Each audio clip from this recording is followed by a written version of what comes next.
Dean for the Cubs, and Vernon Lefty Gomez for the Yankees. The Yankees call Mr. Gomez Goofy, and he likes it. The Cubs players refer to Mr. Dean as Old Diz, and he likes it. Those two fellows are popular with their own mates. They're both idolized by the fans. Gomez by the fans of New York, and Dean by the fans of Chicago. When Gomez steps out on the mound in a few minutes, he's going to have an ambition there to tie one World Series record and to establish a new one. In his career so far, Lefty Grove has pitched 5 and won 5 games in the Big Fall Classic. He was with the Yanks in the series of 32, and he pitched and won 1 game. And in 1936, he pitched and won 2 games, and last year he pitched and won 2. The record for winning World Series games in 6, and it's held jointly by Chief Bender of the Old Time Athletics and by Waite Hoyt of the Yankees of some 12 to 15 years ago, when they first began to assert themselves as a great power team. No other pitchers in the history of the big series have won 6 games, but Gomez would tie that record if he should win today. And then he has a chance to set a new record for the fall show if he should win, because his standing as a World Series pitcher would then be the highest percentage of them, because by winning today, he would make it still stronger. Make it a new record, because if he wins, he will have gained 6 World Series records and will not have lost a game. His record would be 6-1 and nothing lost then.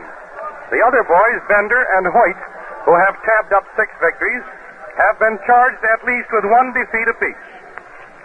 Now, Dizzy Dean's World Series experience until this year has been limited to 1 fall classic, that of 1934, when he was with the Cardinals and they played the Detroit Tigers. But Dizzy was the outstanding figure of that series and was on the mound in the 7th and deciding game when the Cards beat the Tigers and won the World's Championship. And that, by the way, is the last time that the National League was victorious in the Classic. And Old Diz was credited with 2 victories in that series.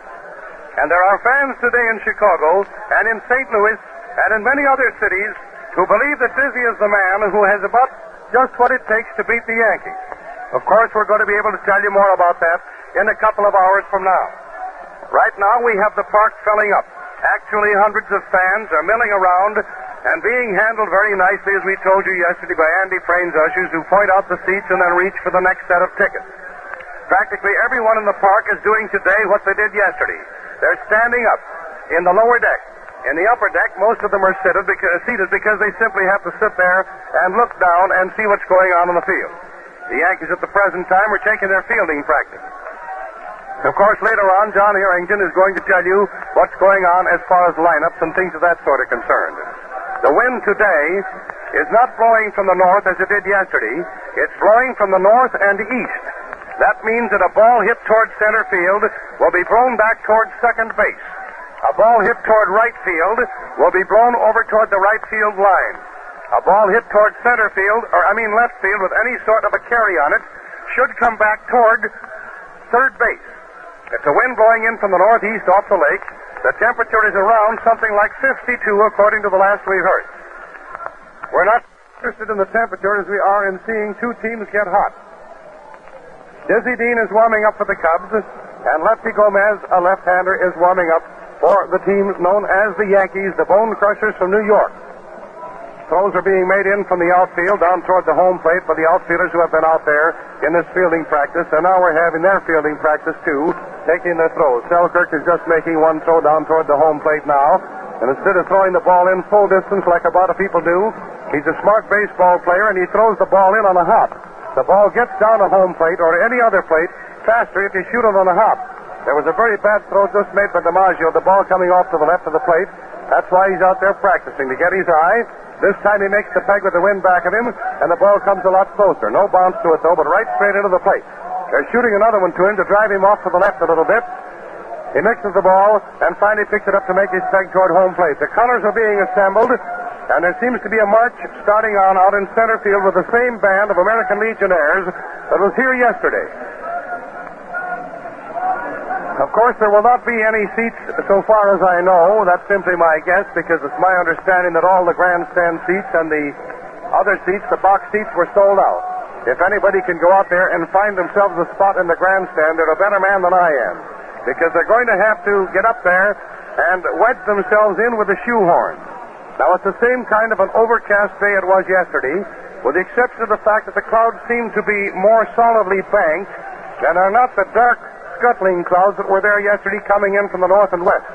The wind, as I told you, is off the lake, coming in from the north and east, from the scoreboard right down toward center field, and then over second base toward home plate. The clouds are a little lighter, and there seems to be a little more light out here than there was yesterday. Now, when manager Hart had announced last night that Dean was going to be the pitcher today, there wasn't a bit of nervousness on the part of Diz. Instead, we understand that a great big grin came over his face. He was happy about it. He's that kind of a fellow. He has the competitive spirit. And Dizzy is the kind of a fellow who says, "Give me that ball." He's the kind of a man who thinks he may be knocked out in the first inning where he might go out and pitch a 9-inning shutout. But whatever happens, you can bet old Diz will give everything that he has. Dean's record for the year, interrupted by long spells, is 7 games won and 1 game lost against 18 victories and 12 defeats for Gomez. The umpires for today's games are Coles of the American League at the plate, Sears of the National League at first, Hubbard of the American League at second, and Moran of the National League over at third base. Now, we understand that the outbreak of temperament displayed by Lou Gehrig in the 8th inning of that first game yesterday was quite a big surprise to everyone who knows him, because he is not given to making demonstrations against umpires' decisions, such as he staged on that instance when he seemed just on the verge of taking a swing at somebody. Gehrig's mates explained that Lou must have been firmly convinced in his own mind that he was right, or he never would have acted that way. The thing was, the count was 3-2 on him. He started to swing at the next pitch, but saw that it was a low hook, and he pulled back the swing and got what he thought was a base on ball. But instantly, Gabby Hartnett whirled, and umpire Moran yelled foul tip, just as Gabby caught the ball, and he yelled strike 3. Now, Moran agreed with Hartnett that it was a foul tip, and he called strike 3 on Gehrig, who by that time was jogging on his way down to first base. The minute Gehrig turned his back and started toward first, umpire Moran had his hands up in the air, and his fingers stuck out, 3 of them on the right hand, but he did not call until Gehrig had gone down probably 5 or 6 feet toward first. Of course, Gehrig's protest was useless because he was protesting on a decision that involved an umpire's judgment. There was no use in protesting in a case of that sort. The photographers have been down on the field literally by the hundreds today. We understand yesterday that at one time there were 60 or 70 of them down there. But in some way, apparently, some of these boys who are candid camera fiends have gone down there and sort of wiggled out of the field and commenced to take pictures all over the place. They're thinning out now, so that there are probably not more than 25 or 30 of them down there. Most of them right at the present time are taking pictures of Dizzy Dean as he warms up, and the others were for a while taking pictures over near the first base dugout where Gomez is warming up. There will never be any kick from either team as to white shirts in the background out there in the center field bleachers. That's the one thing that the home team and the visiting teams howled about this year, was the fact that it was pretty tough to try to see that ball coming from an overhand pitch if the pitcher was more than 4 feet high because of the white shirts out there for a background. But today, with the temperature down where it is, everybody has on either a coat or a top coat or a sweater of some kind. And as far as that's concerned, if there were white shirts out there, it would be just the same for the home team as it would for the visiting team, and vice versa. And while we're speaking of ifs, there are a lot of ifs in baseball, and of course there were a lot of ifs yesterday. A lot of people said last night, as we talked to them in the drugstore in our building, if such and such a thing had happened, the Cubs would have won. Well, the main point I told them is that if the Cubs had got more runs than the Yankees, they would have won. There were a lot of ifs in the ball game, but that is what is known as second guessing. And we don't do any second guessing out of this booth. You can if all you want to, but there's no sense in it because the ball game is in the records as a Yankee win. The only thing to do is to say that if the Cubs get more runs today, they'll win. And that's the first guess. It's not a second guess. It's very easy to tell what you would have done. The ball's just thrown back now by Jimmy O'Day. Hit Dizzy Dean on his gloved hand, and he yanked the glove off quickly and looked at his finger. One of his fingers on the left hand apparently was injured a little bit, but he's right back in there warming up and is not paying any attention to it. The band has swung into formation, flags in front, the band facing toward the north and east, near the flagpole, just in front of the center field bleachers. Right out there, we see the boys are getting ready for the flag-raising ceremony, which will be held, of course, in just a few moments before the ball game starts.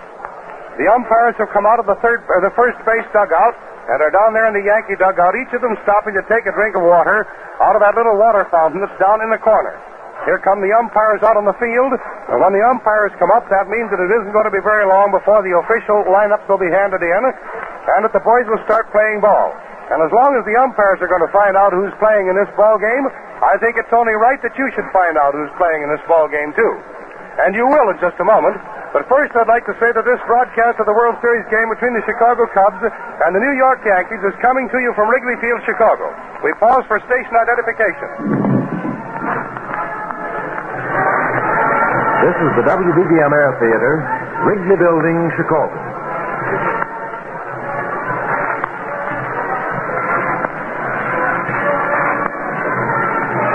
The national anthem is being played, ladies and gentlemen. We pause for that.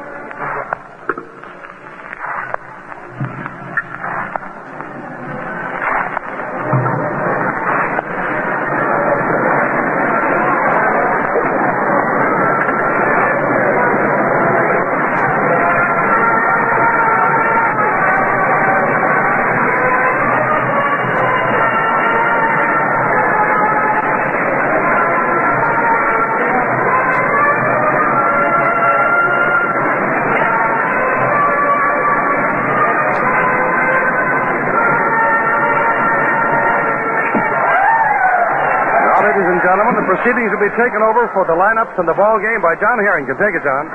Thank you very much, and ladies and gentlemen, let me announce at this time that Pat Flanagan and I will share this microphone to bring you the play-by-play broadcast of today's game from out here at Wrigley Field, the home of the Cubs in Chicago, the second game of the 1938 World Series. Here are the lineups for today. For the New York Yankees, Crossetti at shortstop, Rolfe at third base, Henrich in right field, DiMaggio in center field, Gehrig at first base, Dickey the catcher, Selkirk in left field, Gordon at second base, and Gomez the pitcher. For the Chicago Cubs, we have a bit of a changed lineup here, although at the start it's exactly the same as it was yesterday. Hack is the leadoff man, the third baseman, Herman at second base, Demery, who played in left, is over in right field, Marty is in center field, he was not in the game yesterday, Reynolds is in left field, he played in center yesterday, Hartnett is the catcher, Collins at first base, Jurgens at shortstop, and Dean is the pitcher. Lou Gehrig has turned in the lineups for the New York Yankees. Billy Herman has turned them in for the Chicago Cubs. The groundkeepers are practically finished with the infield. They've got it down smooth so that there isn't even a table showing any place, and it looks just exactly like the top of a billiard table, only the color is just a little bit different. The color being a dusty red out here at Wrigley Field. Incidentally, it's an interesting story, the way they get the red color, which goes along with the color scheme of the ballpark.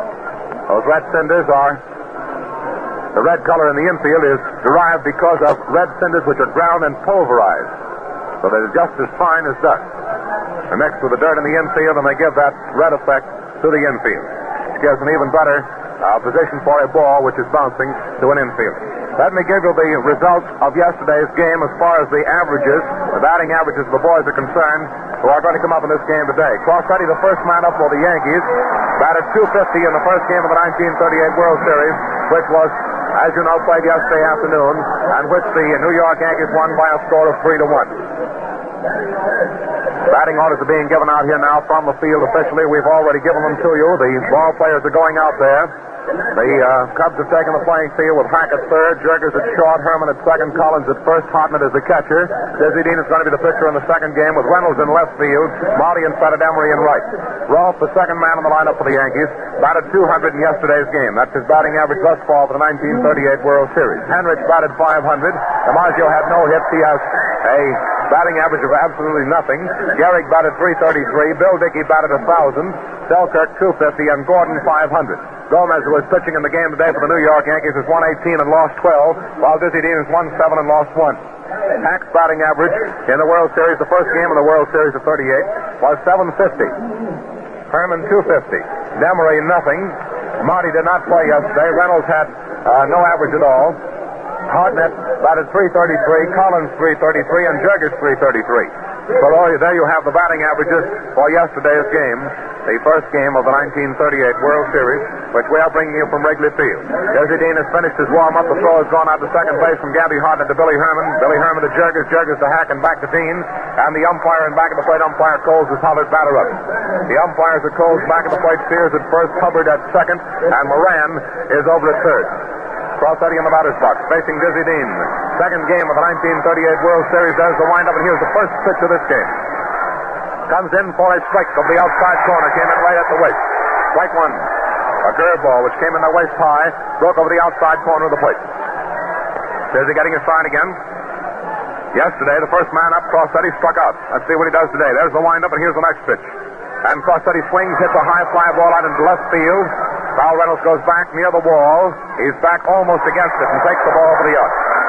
Reynolds playing out in left field, went back almost to the wall out there, about 370 feet away from home plate, and took the ball in his glove as it came down very easily for an out. A high fly.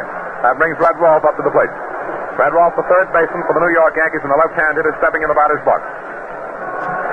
Score of the ball game, of course, is 0-0. The Yankees won yet the first game yesterday by a score of 3-1. There's the windup, and here's the pitch. Rolfe bunts the ball. It's down the first baseline. Diz is going over to cover. Tosses the ball to Collins. He's out. Dean to Collins for the putter. 2 up and 2 down. Dean went over, fielded that ball very beautifully, kept running until he overtook the rolling ball, scooped it up with his gloved hand, tossed it with his left hand to Collins, and he was out at first base. That brings Tommy Henrich up to the plate. He's the right fielder for the New York Yankees and another left-hand hitter. Tommy Henrich stepping in the batter's box. Gabby throws into a crouch down there in back of the plate. Gives the sign to Dizzy Dean. Diz starts his wind-up, and here's the pitch to Henrich, and it's a ball on the inside. He dusts him off a little bit, shoving him away from the plate. It's ball one. 2 down, nobody on the bases. The first half of the first inning. There's the wind-up by Diz, the pitch, and it's a strike right over the heart of the plate. Sidearm fastball, which came over their waist high. Ball one and strike one the count. There's the wind-up by Diz. Here's the pitch. A slow ball comes in too high for ball two, making the count 2-1. Ball 2 and strike one to Tommy Henrich. Gabby says something to Dizzy. Dizzy grins. Looks in at Gabby. Again, it's trying again. There's the windup, and here's the next one. And the ball is hit for a high fly again. This time it's in his short right or left side of field. Jurgis is going back, is getting under it, and he takes the ball for the out. Jurgis goes back and gets under it, left side of field for the out. No run, no hit, no errors, no one left on the bases. Dizzy Dean has pitched 1 inning of baseball. He has not allowed a man to get to first base. Going into the last half of the first inning, we're going to have Hack, Herman, and Demery as the first 3 men up for the Chicago Cubs. Second game of the 1938 World Series between the Cubs and the New York Yankees, coming to you from Wrigley Field, the home of the Cubs in Chicago. First 2 games will come to you, of course, from Wrigley Field, and the next 3 will come to you from New York. Hack, the third baseman, is going to be the first man up, batted .750 in yesterday's game. He was the hardest hitter for the Chicago Cubs in the first game of the World Series. Herman, the second man up, batted .250, and Demery, the third man up, did not get a hit in yesterday's ball game and therefore has no batting average. Vernon Goofy Gomez is out there on the mound. He's warming up and throwing them in to Bill Dickey back of the plate. Dickey, incidentally, had a batting average of 1,000 in yesterday's ball game for the New York Yankees. Gomez, eccentric, Dean eccentric. Hard to pick the one who is more eccentric of these 2 pitchers. But Gomez is out there on the mound, and he receives the ball from Red Rolfe, the third baseman, and Stanley Hack steps in the batter's box, and the cheer goes up from this very partisan crowd here, of course, Cubs fans galore in the ballpark this afternoon. The last half of the first inning. Yankees nothing and the Cubs nothing, and Stan Hack, the first batter for the Cubs, is up. Gomez getting his sign from Dickey. He has it. Here's the pitch, and it's a ball, low and on the outside for ball 1. Curveball which missed the outside corner. Umpire Coles back at the plate in today's game. Gomez getting his sign from Dickey. Dickey comes up onto the crouch. There's the windup and the pitch. It's a strike. It came in shoulder high over the heart of the plate, a fastball. Ball 1 and strike 1 the count. 1-1 to Stanley Hack. Gomez getting his sign from Dickey. Dickey comes up out of that crouch again. The windup at the same time. The pitch, and the same pitch is thrown in as the first pitch, and it's a ball low on the outside. Ball 2, making the count 2-1. The first one was a low curve on the outside. The second one a fastball about shoulder high. And this one, the same as the first one, another low curve ball on the outside. Making the count 2-1 to Stan Hack. Ball 2 and strike 1. Hack, the first batter up for the Cubs. The pitch, the ball is hit up the left field for a base hit. Hack singles to left field. The ball being taken out there by the left fielder, thrown into second base. It goes in from Selkirk to Gordon, and Hack pulls up at first base with a base hit. Hack singled the first time up in yesterday's game. He's doing the same thing today. Hack on first base for the first hit of the ball game. That's one hit off Goofy Gomez, the pitcher for the New York Yankees. Hack is on first base. The batter coming up now is Billy Herman, who batted .250 in yesterday's game. Billy Herman up. Here's the pitch. He swings and misses for a strike. Strike one. Swung on a hard fastball on the outside corner about shoulder high. Strike one the count. Stanley Hack down on first base. Billy Herman the batter, nobody out. The last half of the first inning, and the Yankees and the Cubs 0-0. As the stretch, here's the pitch. A ball wide. Ball one, making the count 1-1. Ball one and strike one to Billy Herman with Stan Hack down on first. Here's the next pitch from Gomez, and it's high and outside for a ball. Ball two, making the count 2-1. Ball two and strike one the count. Gomez taking just a bit more time as he pitches to Billy Herman than when he was pitching those first three to Stanley Hack. Now he's ready, stretches, looks toward first. A very fast delivery. The ball is fouled back into the screen in back of the plate for strike two, making the count 2-2 to Bill Herman. Ball two and strike to the count. Getting run evidently was on that time because Hack was way down towards second by the time he found out that the ball had been fouled back into the screen. He's gone back to first base. Ball two and strike to the count to Billy Herman. Nobody out. The last half of the first inning, and Gomez getting his sign from Dickey. Hack is on first base. The stretch and the pitch. A swing and a miss. He strikes him out. Herman goes down, striking out, swinging at a curveball way outside. That's the first strikeout of the ball game for either pitcher. Gomez striking out Billy Herman. And now we have Frank Demery stepping in the batter's box. Demery, a right fielder in today's game, was the left fielder in yesterday's game. Playing right field for the Cubs. The man on first, here's the pitch. And he hits the ball on the right field. It's a nice hit. Hack was on his way with the pitch. He's round second. He's going down to third. And the play is close, but not close enough. And the ball gets away momentarily from Red Ross. And Demery goes down to second base. Ladies and gentlemen, let me tell you again, the crowd was roaring so loud that I didn't want to try to give you the description over again until they had sort of settled down. Hack was on first base. Demery singled to right field. Hack rounded second and went right down to third. The throw came in from the right fielder, and it's going to be an error on the third baseman, Red Rolfe, which allowed Demery to get down to second base. Demery gets the single and goes to second on the error. Hack is on third. There's only one out, and the batter coming up is Marty. Marty was not in yesterday's game. Well, Marty, as far as the World Series of 1938 is concerned, is an unknown product.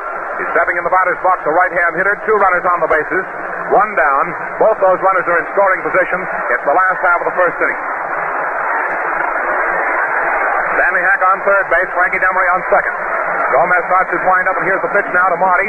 Marty gets a strike. It came in just above the knees, and over the heart of the plate, a fastball for strike one. There's 1 down, 2 runners on the bases. Joe Marty is the batter.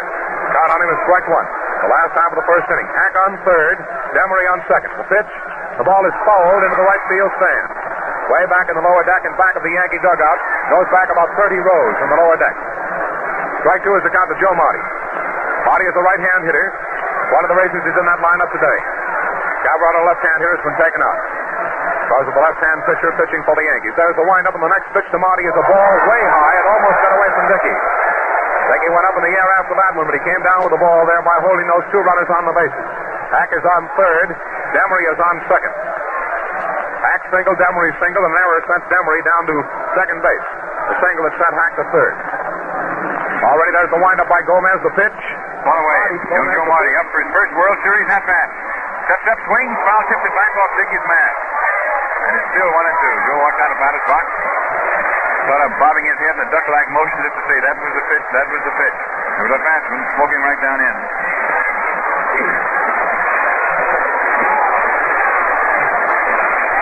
Gomez trying to get out of this first inning jam. Pitches a low inside curve at the knees for ball 2. And it's 2-2. That's the sharpest breaking ball that Gomez has thrown so far. Joe Marty, leaning over the plate, right-handed hitter, swings, grounds it into the dirt right by his feet. The ball rolls foul and is declared dead right there in batter's box, left side of the plate. 2-2 to Joe Marty. Gomez looking up into the sky. The sun is breaking through now. It's going to be a grand afternoon as far as the weather's concerned, even though it's pretty chilly. Now the pitch is swung on. deep in the left field. It's going against the wall, but it's taken by DiMaggio in a swell play. 1 run scores. Marty is out. That ball went way back against the left field wall, 372 feet away from home plate. DiMaggio went over, played the ball beautifully, jumped high in the air against the wall, and caught it in his glove. After the catch was made, 1 run scored as Hack came home from third base for the first run of the ball game, and Demery went down from second to third. So Demery is on third base with 2 outs. Marty going out to DiMaggio on a beautiful play on the part of that Joe DiMaggio out there in center field. That brings Reynolds up to the plate. Carl Reynolds, the left fielder, played in center yesterday and didn't have a base hit. Is up there in the second game of the World Series. The Cubs leading 1-0 over the New York Yankees. There's the windup, and here's the pitch. A ball high on the outside for ball 1.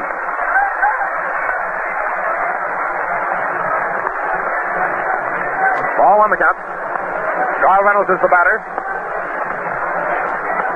Gomez gets his sign. There's the windup, and here's the pitch. And Reynolds hits a high foul into the right field stand for strike 1, making the count 1-1. 1-1 the count. Carl Reynolds, the batter, with 2 out, and another run down there on third base for those Cubs. Cubs and the Yankees playing the second game of the 1938 World Series. The Cubs are leading by a score of 1-0 over the Yankees. Carl Reynolds, the batter. There's the windup by Gomez, the pitch. And it's a strike over the outside corner for strike 2. It came in waist high, making the count 1-2.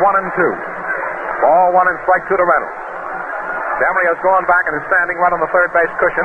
Now he starts taking a little lead off third. Rolf is playing back in his regular position. Gomez starts his windup. The next pitch comes into Reynolds. Reynolds hits another foul back into the screen and back of the plate. Count remains 1-2. Ball 1 and strike 2 to count to Reynolds. The last half of the first inning with the Cubs leading the Yankees 1-0. Gomez getting his sign. Becky crouched down and back of the plate, passes in the sign. He starts a long swinging wind up. Here's the pitch. Reynolds swings and misses and strikes out on a change of baseball.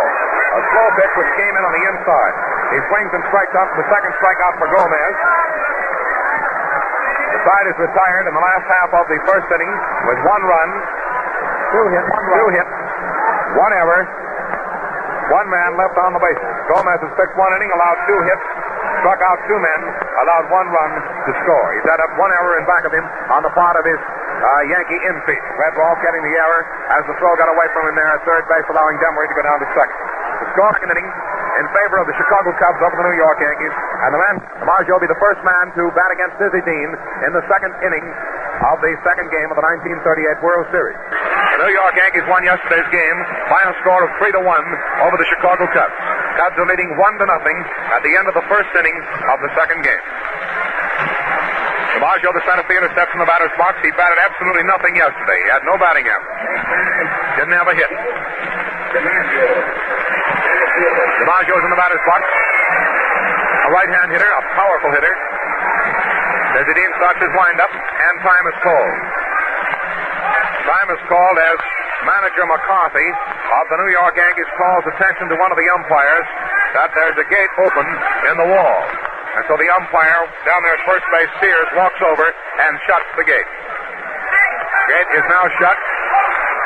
Manager McCarthy is ready to let the ball game go on. That's one of those things that is covered by a ground rule. That gate must be kept shut, leading into the right field stand. Now we're set again. Dizzy Dean is getting a sign from Gabby all over again. DiMaggio standing in the batter's box is waiting for that first pitch. There's the windup, and here it comes. It's a ball wide. Ball 1. Again, that sidearm delivery. A curve which went wide of the plate. Dean starts his windup immediately. Here's the next one. A slow ball thrown right over the heart of the plate to DiMaggio for strike 1. It came in there waist high. Making the count 1-1. Ball 1 and strike 1. 1-1 the count. Gabby crouched down and back of the plate, gives Diz the sign again. Puts that glove up for a target. Here's a slow ball. It's hit out in the left field foul by about 4 feet. Down the left field foul line for strike 2, making the count 1-2. You could almost see the seams on that ball as it was pitched in. It was a very slow one. DiMaggio tried to time himself for it, but still swung a little bit early and fouled the ball down the left field foul line, pulling it down there. Ball 1 and strike 2 the count. Joe DiMaggio the batter. There's the windup, and here's the pitch by Dizzy Dean. The ball is hit for a line drive smash over Billy Jerger's head out to left center field. It's going to be a single. DiMaggio pulls up at first base. The ball is fielded by Marty. Thrown in to the second baseman. Gets by Billy Herman, but it's taken by Collins, who is backing up Herman on the play. So it's a single by DiMaggio out there to left center field. That's the first hit for DiMaggio in the 1938 World Series, and the first hit off Dizzy Dean. Batter coming up there now is Columbia Lou Gehrig, the first baseman for the Yankees. Gehrig up with a man on base, nobody out. There's a stretch by Dean, the pitch, and a ball. Low on the outside for ball one. Ball on the count to Lou Gehrig, a left-hand hitter. Dean getting his sign from Hartnett. He has it, looks over at first. Here's the pitch, and a ball. Pitched wide and high for ball two. Ball to Lou Gehrig, and the pitchers are starting to warm up down in the bullpen for the Chicago Cubs. Jack Russell and Larry French have gone down in the bullpen to warm up. There's a stretch to look toward first again, the pitch, and a swing and a miss by Gehrig on the slow ball for strike one. Ball two and strike one the count. Gehrig swung and missed. So the count on him now is ball two and strike one. Dean standing very complacently out there on the mound, looks over at first base at Joe DiMaggio, who has a pretty good lead off first base. Stretches, looks over his shoulder again at DiMaggio. Here's the pitch, another slow ball comes in there for ball three, high. Making the count 3-1. Ball three and strike one to Lou Gehrig. First baseman for the Yankees and the second man up in the first half of the second inning. The Cubs are leading 1-0 over the Yankees at the present time, but the Yankees have a man on first base with Lou Gehrig up. There's a stretch by Dean. Here's the pitch. It's a ball on the inside and high for ball four, and he walks him. Gehrig goes down to first base, sending DiMaggio down to second. Nobody out, and the batter coming up there now is Dickey. Bill Dickey is coming up to the plate. He batted 1,000 yesterday. He had a perfect day at bat in the first game of the 38th series as he batted 1,000 yesterday. Bill Dickey stepping in the batter's box. The catcher for the New York Yankees is another left-hand hitter. Gehrig on first base, DiMaggio on second. Nobody out in the first half of the second inning. Dickey finally discovers he has the wrong bat. So the Yankee bat boy goes over and gets the bat, and also somebody tosses him a rosin bag. And looking for the right bat for Dickey now, and it delays the ball game just momentarily. We have two runners on the bases. DiMaggio down on second base. Gehrig on first base. Nobody out. The first half of the second inning, and the Cubs are leading 1-0 over the Yankees at the present time. The Yankees are putting on the pressure right now in the first half of the second. Dickey coming up to the plate is one of their power hitters. They have two of the power hitters on base, one of whom walked, one of whom singled. DiMaggio getting a single to left center. Gehrig walking, and Dickey is out. As a stretch by Dean, the look towards second. The pitch, the ball is hit for a very high fly ball into short left field. Billy Jerkes is going back after it, and Reynolds came in for it, but Jerkes took the ball for the out. Jerkes going back into short left field. DiMaggio held second base, and Gehrig held first, of course, on the play. So there's one down, two men on the bases. George Selkirk, the left fielder, is coming up, and it's the first half of the second inning, and the Cubs are leading 1-0. Selkirk, the left fielder, and a left-hand hitter is stepping in the batter's box. Twinkle toes Selkirk. Dean getting his sign from Hartnett. There's a stretch. The look toward DiMaggio at second and first toward Gehrig. The pitch, and it's fouled off to the right of the plate and down toward the Yankee dugout. Fielded down there by the bat boy and thrown out of the game. It goes for strike one. A new ball has gone in. Umpire Coles giving it to Hartnett. Hartnett out to Dizzy Dean. DiMaggio on second base. Gehrig on first. Selkirk, the batter, with one away. First half of the second inning. There's the stretch. The look towards second, the pitch, and it's a ball. A little bit wide for ball one, making the count 1-1. Ball one and strike one the count. First half of the second inning, Dizzy Dean pitching for the Chicago Cubs. Goofy Gomez pitching for the New York Yankees. The pitch, the ball is hit for a high pop fly ball into short right field. Demry is coming in on the dead run, but it's being taken by Marty, and the runners hold their bases. Marty's throw was a throw into Jerkes. That shortstop. Jerkes cut off the throw. Marty came in beautifully and took that ball. It was out in the right center field. Hit out there by Selkirk, a high fly. The wind, which is blowing in from center field, held it up, and Marty and Demry both had to run plenty hard and fast to get under that ball. They were both there, but Marty took it. Both runners holding their bases, so we still have DiMaggio on second base, Gehrig on first, two out, and Gordon is coming up. Gordon had a .500 batting average for yesterday's game. In other words, every other time officially up, he had a base hit. Here's the pitch, and it's a ball. A little bit wide, ball one. Ball one the count. Dizzy Dean getting a sign from Gabby Hartnett. Two runners around the bases. They're holding it up. They're calling time now for a moment. And Marty is coming in for some sunglasses. Marty is coming in for sunglasses as time is called in the ball game. Vito, the bat boy for the Cubs, has gone out to take those dark glasses out to Joe Marty. The sun came peeping through for a moment, but again it's gone behind a cloud. But there's a little bit more blue sky than we saw when the game started today. Clouds seem to be splitting up there, and we may have some sunshine before the afternoon is over. Desidine ready to pitch now to Joe Gordon, the second baseman for the Yankees, who has to count a ball one. There are 2 out, 2 men on the bases. DiMaggio down in second, and Gehrig on first. The pitch, a ball outside and high, a fastball for ball 2. Ball 2 the count to Gordon. Gordon swings his bat once or twice for timing. Gets a firmer footing there in the batter's box. Here's the pitch from Dean. The slow ball is foul. Back into the screen and back into the plate for strike 1. Dean went through the same motion as he does when he throws a fastball. He seemed to catch Gordon off stride a bit. The ball was fouled back into the screen and back to the plate for a strike, making the count 2-1. Ball 2 and strike 1 to Gordon. 2 men on the bases. DiMaggio down in second, Gehrig on first. The pitch, the ball is hit for a high foul into left field stands. It may go into the upper deck, it may fall into the lower. It goes into the upper deck. Among the spectators up there, we again have a packed house, of course, out here at Wrigley Field. Count now on Gordon is ball 2 and strike 2. 2-2 the count. 2 out. First half of the second inning, and the Cubs are leading 1-0 over the Yankees at the present time. As a stretch by Dean, the look towards second and first, the pitch, and it's a ball wide of the plate by a foot or 2, while ball 3 making the count 3-2. Ball 3 and strike 2 the count. Now here's that 3-2 pitch again. Dean steps down off the mound. Gehrig starts back for first base. DiMaggio looking around sees that there's nobody to cover second, so he stays in the same spot. He has a lead of about 15 feet. Gehrig is off the bag by about the same distance. There's a stretch by Dean. The look towards second and first. The slow ball is thrown in. It's hit down just to the right of Dean. Jurgis comes in, fields the ball. It goes right between 2 of them. Jurgis and Hack. Hack and Jurgis both came after the ball. It goes out into left field. 2 runs are scoring easily. DiMaggio and Gehrig both scoring. And he gets down to second base. We don't know whether it's an error or a base hit, but it looks to me as if neither one of those men touched the ball. It's a 2-base hit. Gordon is given a 2-base hit on a very slow rolling ball, which is hit out to the shortstop. Jurgis came in a mile a minute. Hack was going over after the ball. The 2 of them collided in the infield, and it goes as a base hit. The ball going by them and rolling out into short left field. Even Dizzy Dean was chasing that ball down, but it was taken by Reynolds and thrown in to the infield. He gets a 2-base hit, scoring 2 runs for the Yankees. The Yankees are in the lead by a score of 2-1. DiMaggio and Gehrig both scoring. The man up there now is lefty Goofy Gomez, the pitcher, a left-hand hitter, and the first pitch is a ball wide, ball 1. Well, that's a bad break in the ball game, but the Yankees took advantage of it. Here's the pitch, and a swing and a miss by Gomez for strike 1, making the count 1-1. The Yankees leading the ball game by a score of 2-1.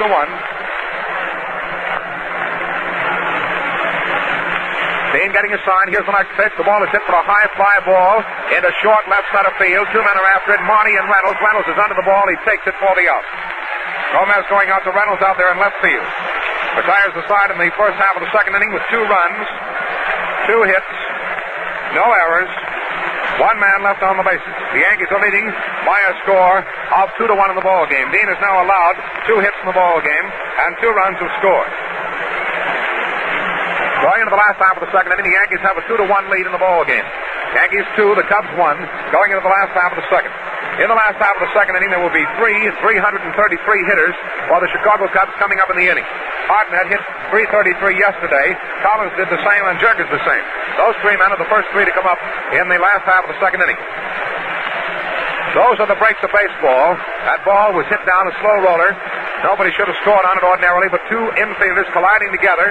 The ball went out past them into left field, allowing 2 runs to score.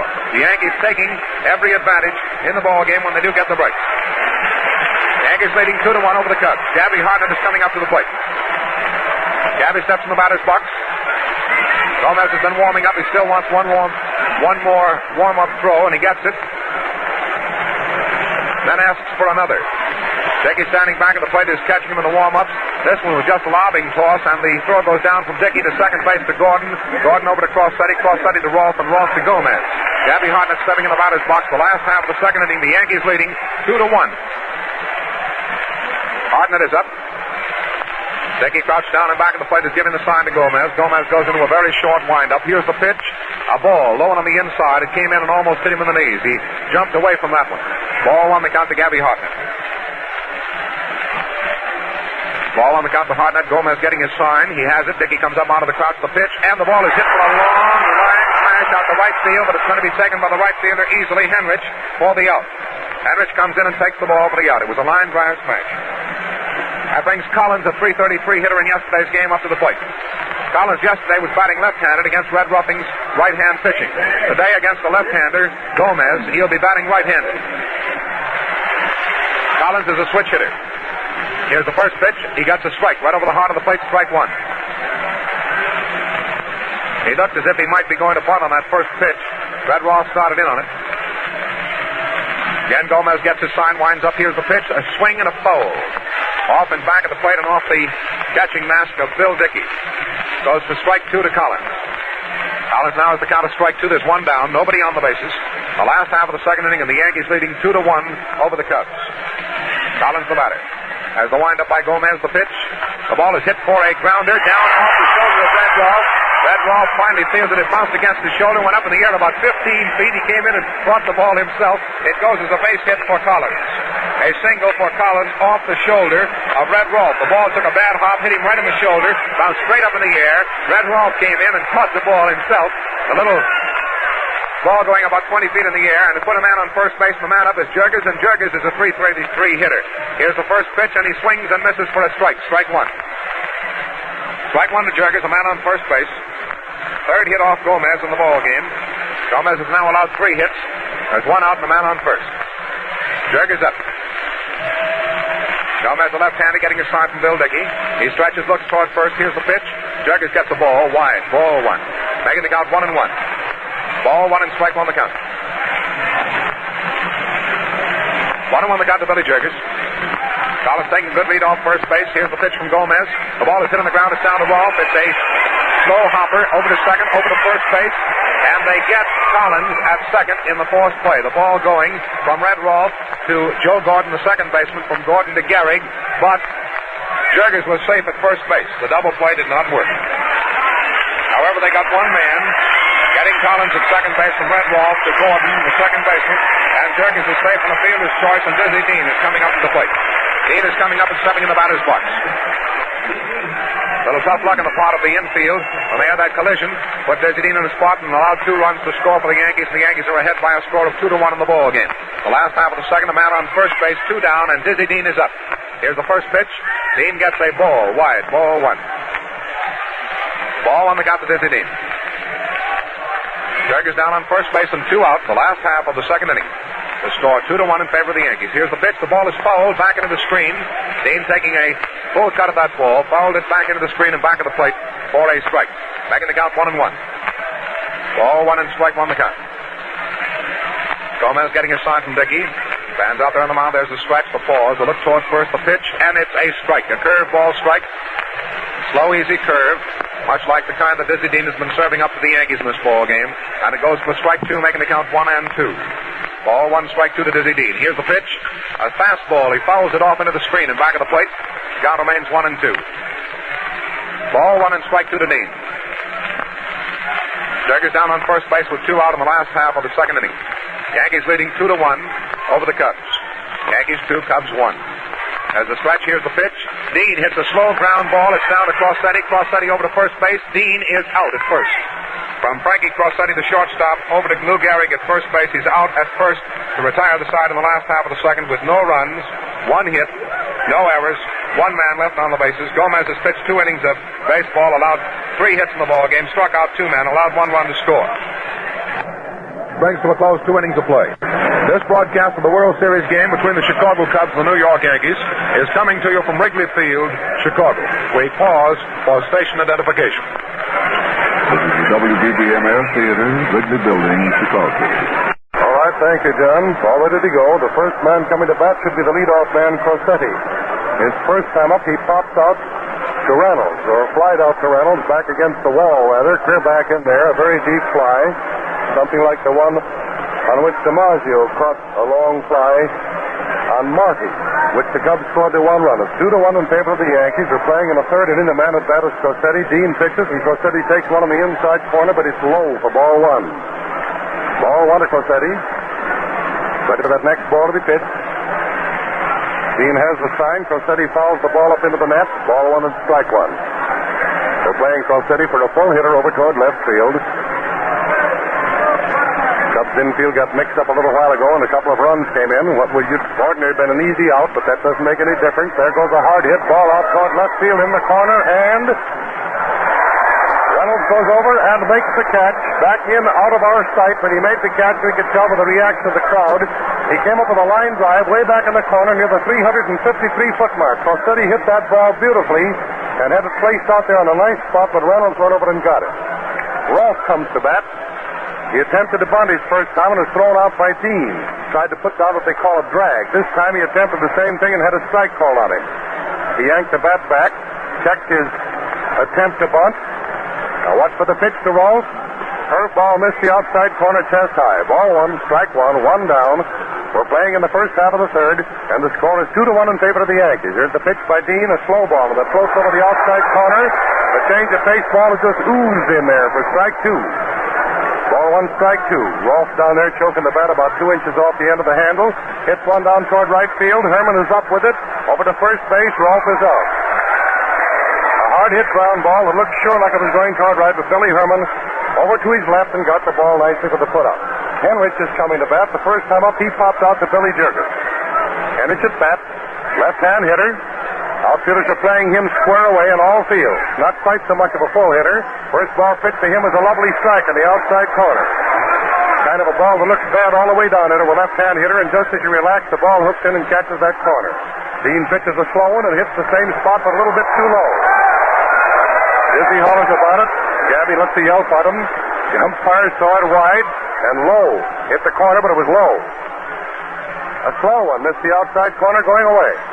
Ball two, strike one, 2 men down, and Dean is working very rapidly. Arms into the windup. Here's the pitch. There goes the ball for the bounder back towards second. Dean makes a jump for it. Herman gets it, throws him out at first base. He's out on the throw from Herman over to first baseman, and Henrich is very fast. There were no runs, there were no hits, no errors, and there was no one left on base as Dizzy Dean finished 3 full innings of pitching, in which he's allowed just 2 hits and walked 1, but 2 runs have come in. We're starting to play in the third inning with the top of the batting list coming up to bat. They're the boys who caused Gomez the trouble in the first inning. The Yankees are leading by a score of 2-1. We see little spots up there in the sky where the clouds are sort of being pushed apart as if by an invisible finger and long slips of blue.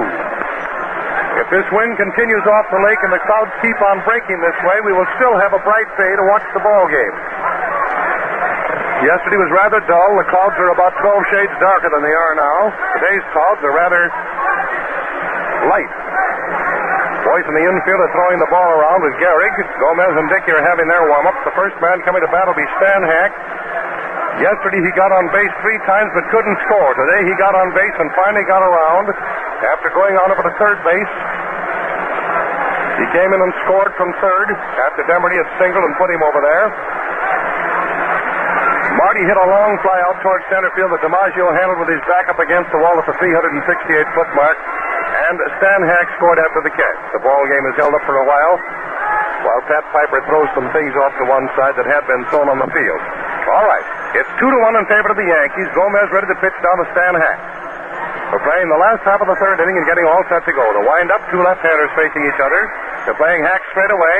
Takes the first one for a strike, chest high, a half-speed ball. Hack gets ready for the next pitch. The wind-up by Gomez. That overhand curveball breaks down low. Dickey didn't like that decision so well, but the ball broke low. Ball 1 and strike 1.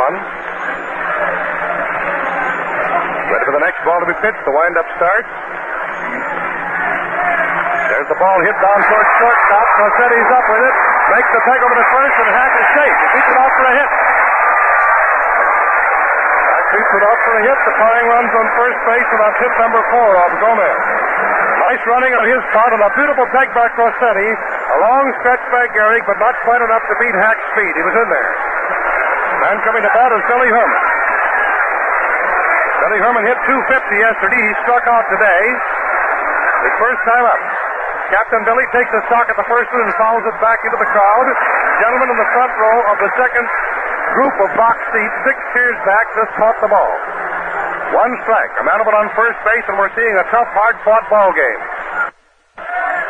Watching for the pitch, a man on first taking a good lead. A wide ball pitched in for a pitch out. They thought Hack was going down, but he didn't go. Ball 1, strike 1. Billy Herman's at bat, watching the coach over on first base. He's also watching Hack. Billy Herman hasn't had his hit this afternoon. Gomez has allowed 4 hits as a man on first. Here's the pitch. High wide, ball 2. Ball 2, strike 1, a man on first base, nobody out. And 2-1 in favor of the Yankees in the last half of the third. The kind of a ball game that keeps everyone on their toes. Gomez has the sign. Billy Herman's the boy at bat. Here's the pitch. Billy hits the bounder over towards second base. Garcetti's after it. He finally gets the foot out of it. He's safe at first. He beats the throw. Stan Hack slid into the bag. Garcetti got the ball, made one step as if to get Stan, but that one step that he waited was too long. And the runner, Billy Herman, beat the throw over to first base for a hit. Stan Hack slid into the bag, away from Garcetti. He reached for him, missed him. Garcetti, however, made a beautiful stop back at second base. And Hack slid away from him with a hook slide, went on over the bag, caught the bag with his hands and hung on. Billy Herman gets credit for a hit because while Garcetti was reaching for Hack, Billy had taken a couple of steps. So the time ball got to Gehrig. He was safe on first. Runners on first and second. Hit number 5 off Gomez. As the bunt way down, Dickey picks it up, falls down. The runner is out on a throw that he made to Gehrig, which Gehrig caught on the hop. Gomez fell down, tripping over Dickey. Both runners advanced on a perfect sacrifice bunt by Demerty. The sacrifice bunt, Dickey fell down over Gomez's legs, but he made the throw to first, and Gehrig got it on the hop. Demerty is out from catcher over to first baseman, and on the play, Hack went on over to third, and Herman moved to second. Marty comes to bat. Score is 2-1 in favor of the Yankees. Runners on second and third. Marty at bat. Same situation that existed in the first inning when Marty hit that long fly out to DiMaggio. Marty's watching for it. Ball is a slow curve. Hooks the inside corner at the knees. A change of pace that was a beauty. Gomez just eased that one in there that time. Don't think for a second this Gomez isn't a crack pitcher, because he is. He can really pitch balls. Another curve. Hits the ground and is trapped that time by the catcher. A low ball that bounced up against the catcher's pad, and Dickey made a nice play on that bad ball. Runner on second base, runner on third base. There's one man down, Marty at bat. Marty's watching for the ball to be pitched. Has the bat swinging off his shoulder. There goes the ball for a line drive to right center. It corrects the bases. One run is coming in. 2 runs are coming in. Marty pulls up on second base with a double to his catch. That's the lead by a score of 3-2. And the crowd is going wild.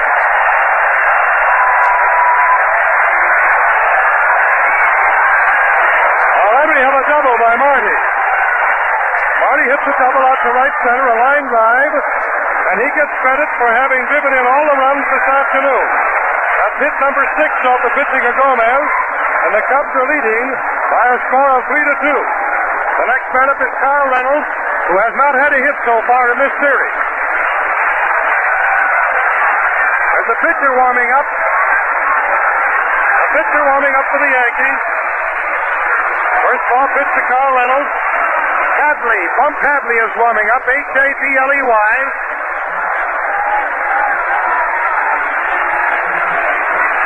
All right. Reynolds takes a low ball 2. Ball 2 pitch to Carl Reynolds. The Cubs are ahead by a score of 3-2. Marty's on second base. He has driven in all the Cubs runs.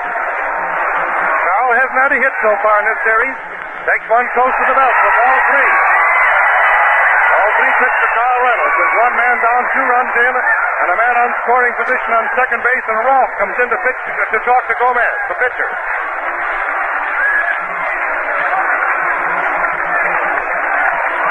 Carl Reynolds hasn't had a hit so far in the series.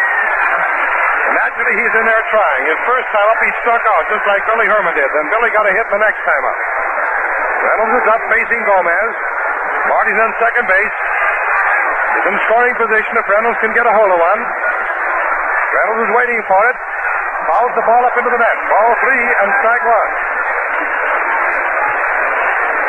3-1 to Carl Reynolds with a man on second base and one man down. Ready for the next ball to be pitched into Reynolds. He's waiting for it. High ball. He walks. Reynolds gets a walk. The man on first, the man on second. Hartnett coming to that. First block given to Gomez. Gabby Hartnett goes out for his turn at bat. The first time up, Gabby lined out to Henrich as the first man up in the second inning. Gehrig is in talking to the pitcher. There's a man on first, a man on second. The Cubs have 2 runs in this inning. There's 1 man down. The score is 3-2 in favor of the Cubs. And we're playing, as you know, in the last half of the third. The first ball is a slow ball to Hartnett, wide for ball 1. Gabby Hartnett's in there waiting for the good one. He's yelling out to the pitching mound, trying to sell him a bill of goods, calling for what he wants. Another wide ball. A change of pace for ball 2. Ball 2 pitch to Hartnett. Reynolds on first base, Marty on second base. 1 man down. Hartnett hits a high fly out toward short center. DiMaggio's coming in for it. He's under the ball, and he takes it in the sun. Makes the throw over to second base, but the throw is taken by Gordon. Gehrig going around and sneaking in back of Marty, but Marty was there all right. Hartnett flies out on a short fly to center, and that leaves it up to Rip Collins. The man on first, the man on second. 2 men down now. Rip Collins coming to bat. He hit .333 yesterday. Watching for the ball to be pitched into Rip. In there watching for it. Reynolds on first base with a walk. Marty on second base with a double. Rip swung at the first one, a curveball wide. Ripper Collins in there waiting for it. Marty taking his lead at second. Ripper swinging the bat down off his shoulder. Here's the pitch. He swings at another ball of the same kind. A fastball broke wide that time, about the same height, and broke away. A screwball away from the Ripper. Ripper's up there. He's pretty anxious. Hadley is still warming up. He swung at the same kind of a pitch 3 times and went down swinging. The side is retired for the Cubs. In the third inning, there were 2 runs, 3 hits, there were no errors, and there were 2 men left on base. So at the end of 3 innings, the Cubs are leading by a score of 3-2. Marty is going to get a big cheer from the stands out there as he goes towards center field. Let's listen to it.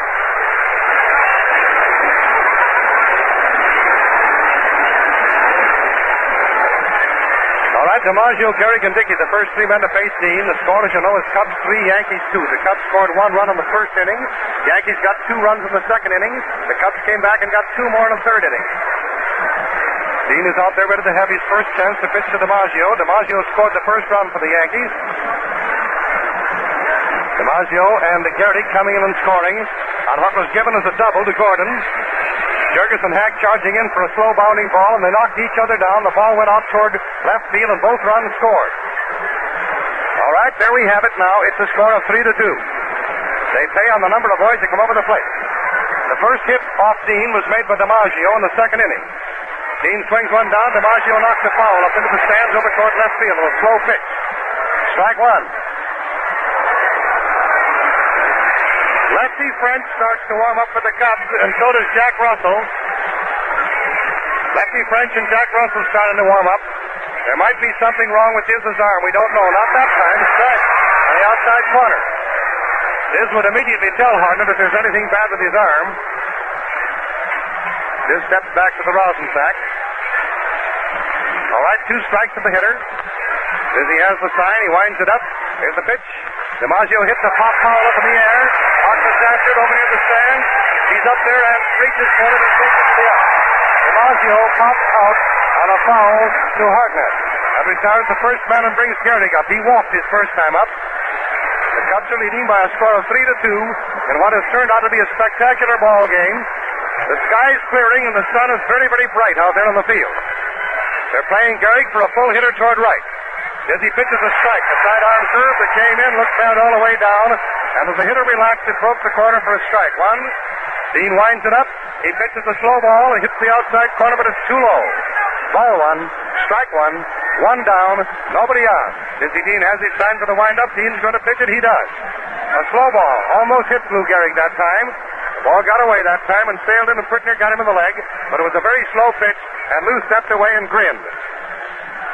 Ball 2 and strike 1. There's a fast high ball 3. Ball 3 and strike 1.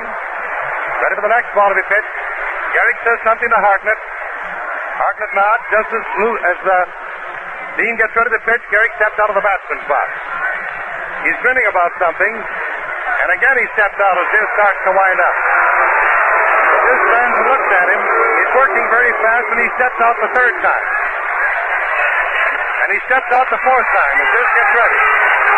Dizzy yells at the umpire. The trick is to try to get his man. And apparently it's worked. Now he steps into the batsman's box, gives the back against the rosin bag. Now he starts into a wind-up. Pitches the ball in. It hits. Collins is knocked down. The ball hits him in the shoulder. And it goes for the hit. Dizzy Dean goes over to cover first base. That's hit number 3 off of Dean. Puts the tying run over on first with one man down. A hit out toward right field. Collins tried to knock it down, but he slipped and the ball hit his shoulder and bounced to right, taken by Demery. We have Dickey coming to bat with a man over on first base with the tying run. It's 3-2 in favor of the Cubs in the first half of the fourth, and Dean is pitching to Dickey. He has been working very fast to keep his arm warm, and they probably have been told to keep him pitching slowly. First ball is pitched wide to Dickey, and a wide curveball, sidearm. Ball 1.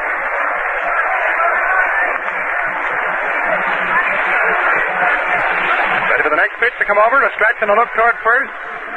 Umpire says the ball is low.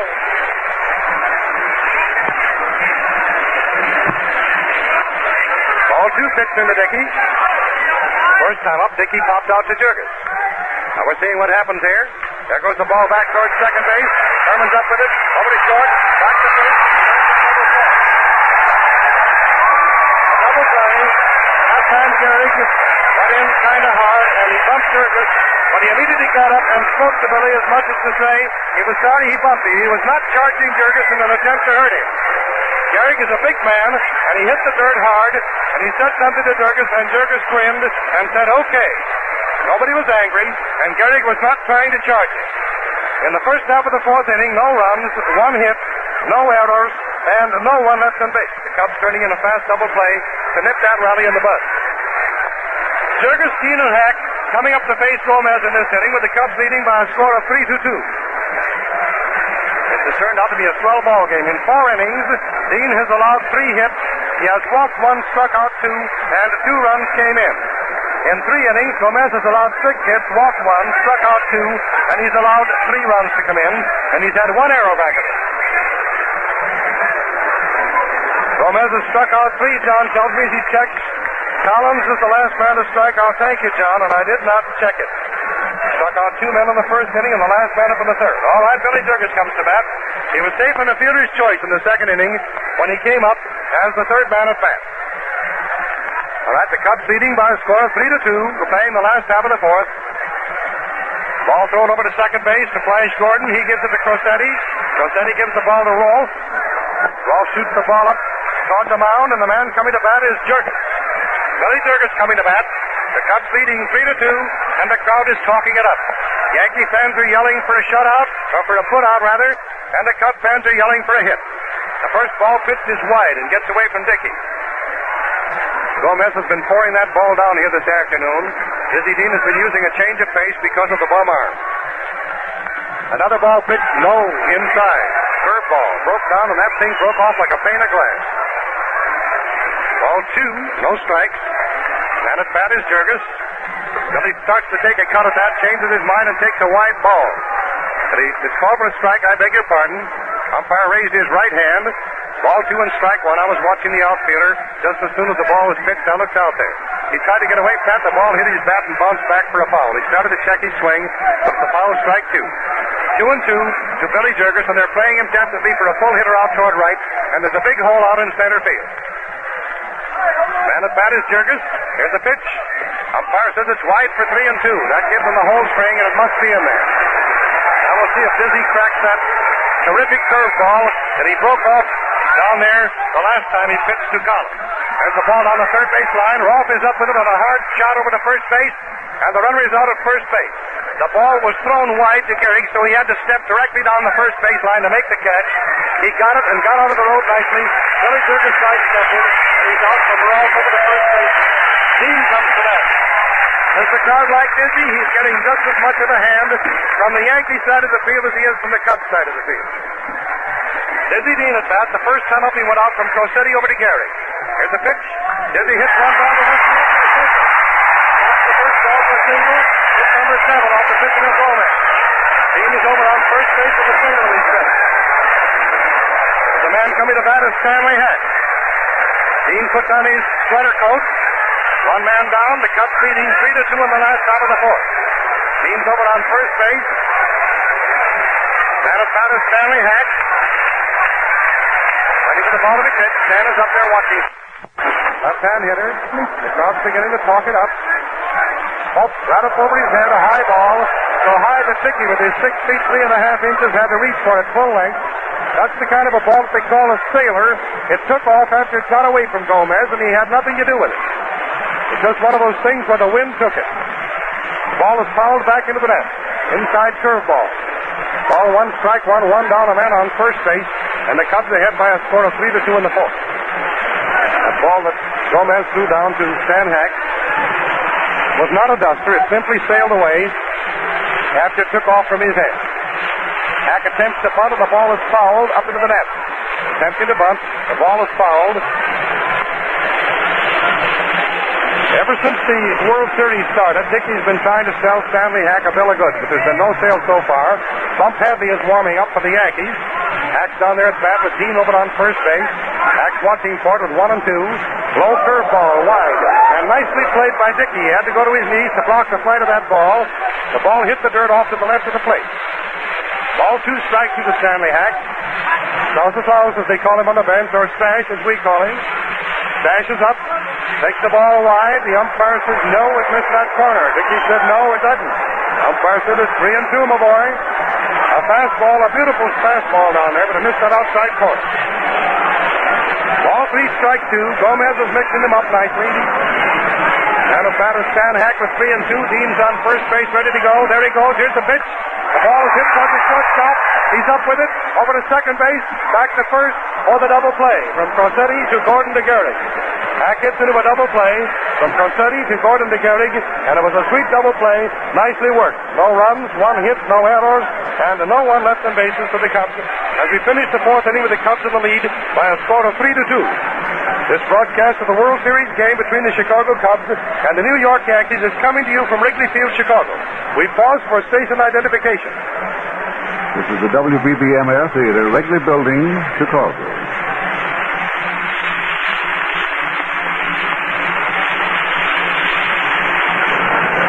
John Harrington, will you come in and take the next 2 innings? Thank you, Pat. We're going into the first half of the fifth with a score standing at 3-2 in favor of the Chicago Cubs over the New York Yankees in the second game of the 1938 World Series. Cubs 3, the Yankees 2, and the first man up is going to be Selkirk. George Selkirk, the left fielder for the New York Yankees, is going to be the first man to step on the batter's box. Selkirk standing off to the right while Dizzy Dean warms up with Gabby Harrington back of the plate. Dean has thrown 3 or 4 of them. He's going to throw a couple of more. Umpire Coles, the umpire in back of the plate today, is putting on his chest protector, and he's ready to step in back of the plate. And the warm-up is over. The ball is thrown down to second base from Gabby Hartnett to Billy Herman to Jurgens, back to Dean on the mound, and we're set to go in the first half of the fifth inning. The score 3-2 in favor of the Chicago Cubs. Coles looks over the ball that they've been using in the warm-up, tosses it back into the game. It's used by Dizzy Dean. He's got it out there, rubbing it up now a little bit, and Selkirk steps in the batter's box, taps his bat on the plate, swings his bat a couple of times, poor timing. Gabby goes into the crouch and back of the plate, gives Dean the sign. There's the wind-up and the pitch, and the ball is hit for a high pop up to the infield. It may be in foul territory. Collins is going over after it. He shields his eyes from the sun, takes the ball to the earth. Selkirk goes out to Ripper Collins in foul territory. That's 1 away. 1 down in the first half of the fifth inning, and Gordon, the second baseman, is coming up. Joe Gordon stepping in the batter's box. He had a double the first time up. It was a sort of a freak double. 2 of the Chicago Cubs infielders colliding on a very slow rolling ball down toward the shortstop, and he got a double on it. Here's the pitch. The ball is fouled off to the left of the plate, down into the Cubs dugout for a strike. Strike 1. Strike 1 to Gordon. Gordon, a 500 hitter in yesterday's ball game, has had 1 hit for 1 trip in this game, so he's batting 1,000 for today anyway. There's the windup by Dean, the pitch, and it's a ball, a little bit wide, ball 1, making the count 1-1.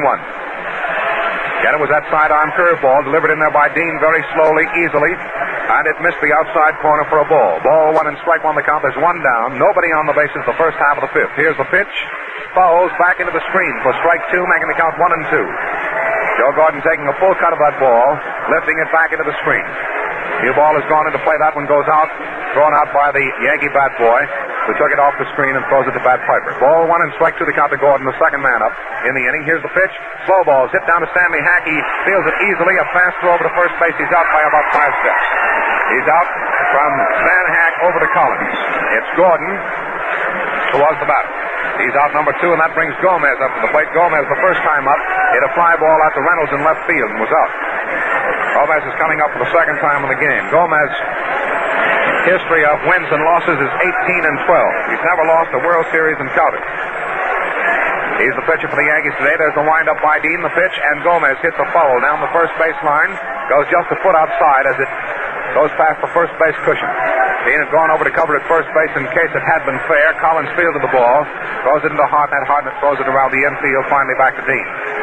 Score of the ball game 3-2 in favor of the Cubs, and the batter up there is Gomez with 2 out, nobody on in the first half of the 5th. There's the windup, and here's the pitch. A swing and a miss. Well, he strikes. Strike 2. He swings at a slow curveball. Dean getting a sign from Gabby again. Gomez ready. There's the windup, and here's the pitch, and the ball is hit for a high foul back into the stands, just below us and off to the left.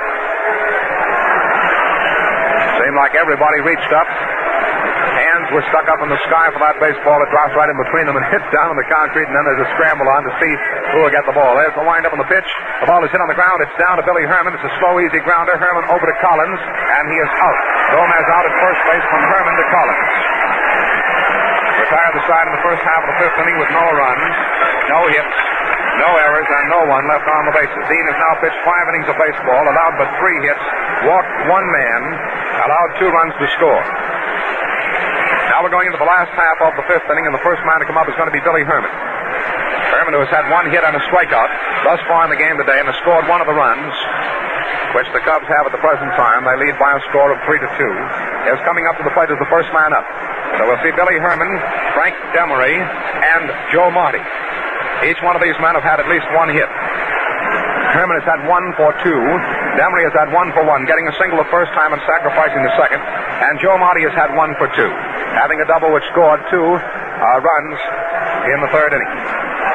Marty's long fly ball scored the first run for the Chicago Cubs. So Marty today has driven in all the runs which the Cubs have at the present time. The score being 3-2 in favor of the Chicago Cubs over the New York Yankees. The last half of the 5th inning, Gomez is warmed up. The ball has been thrown around the infield. Billy Herman is stepping in the batter's box. Umpire Coles back at the plate signifies that all is well. There's the windup, and here's the first pitch now to Herman, a high one. Ball 1. Came in way over his head. Taking a much taller man than Herman, had to catch the ball up around his shoulders. Becky goes down in the crouch back of the plate, gives a sign to Gomez. There's the windup and the pitch. A strike shoulder high over the inside corner, making the count 1-1. It was a fastball. Ball 1 and strike 1 the count. Sunshine out at the field at the present time. There's the windup again, the pitch, and a strike again. This time it's a curveball that came in their waist high for strike 2, making the count 1-2. A call strike. Ball 1 and strike 2 the count. Billy swinging the bat for timing. There's the windup by Gomez. The pitch. Herman gets the ball low and on the inside. It came down around his ankles. Making the count 2-2. Ball 2 and strike 2. 2-2 the count. Gomez gets the ball. He's getting a sign now from Dickey. Starts his windup. Billy Herman ready. Here's the pitch. The ball is hit for a high fly.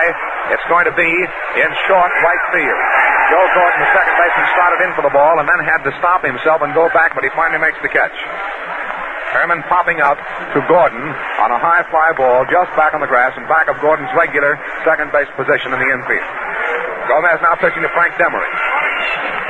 Demery, the right fielder for the Chicago Cubs in the second game of the 1938 World Series, is standing up there at the plate. Gomez gets his sign from Dickey. There's the windup, and here's the pitch. And it's a strike. A curveball strike came in just at the knees. The Cubs leading 3-2 over the Yankees. The second game of the series. If they win this, it'll be 1 game apiece. Here's the pitch. A ball low on the inside, which gets away from Dickey, and a new ball is thrown into play, thrown out to Gomez on the mound. Gomez, the left-hander, pitching against Dizzy Dean, a right-hander, in this second game. Gomez getting a sign. There's the windup and the pitch. A swing and a miss by Demery for strike 2. A high curve ball on the outside. Demery stands out of the batter's box for a moment, looks around. Just a little bit disgusted with himself, I believe, for having swung a bad one, which was high and wide. Ball 1 and strike 2 is the count to Demery. There's the windup by Gomez. And here's the pitch. Demery hits a long fly out to center field, and it's going to be an out. Joe DiMaggio taking the ball easily for the out. That brings Marty up to the plate. Marty with a double the last time up is coming up now, and he's getting quite a cheer from the crowd. He has driven in all 3 runs for the Chicago Cubs. Marty in the batter's box, taps his bat on the plate. Dickey crouches down and back of the plate to give the sign to Gomez. We're in the last half of the 5th inning.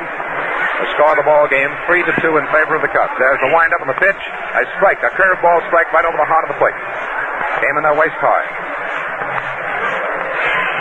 Gomez, long, lean and lanky, stands out there, gets his sign from Dickey. Winds up again on the pitch is another strike. Same curveball right over the heart of the plate, waist high. For strike 2. 2 down, nobody on, and Joe Marty the batter. Marty is ready. There's the windup, and here's the pitch, and it's a ball low and on the outside. Dickey thought it should have been called a strike. He started to roll the ball out to the mound and walk off. The umpire called it a ball. It's ball 1 and strike 2. 1-2 the count. There's the windup, and here's the pitch. And he starts to swing, but holds back, and it goes for ball 2 low and on the outside. Ball 2 and strike 2 the count. Marty started his swing, but held it back in time. The umpires doing their usual brilliant job in this World Series. There's the windup, and here's the pitch. And the ball is hit for a base hit out to left field. Marty singles to left. Ball taken out there by George Selkirk is thrown in to second base. Frankie Crossetti is covering the bag there and takes the ball. It's a single for Marty, his second hit in 3 trips. Marty on first base. It's the 8th hit off Gomez, Vernon Gomez, in this second game of the 1938 World Series, which the Cubs at the present time are leading by a score of 3-2. The Cubs 3, the Yankees 2. Carl Reynolds is up. As a stretch, here's the pitch to Reynolds, and Reynolds gets a strike over the outside corner of a fastball. It came in there knee high. That ball was pitched just exactly where Gomez wanted it to go. Fastball knee high over the outside corner. Now he's ready, gets his sign, stretches, the pause. Here's the pitch.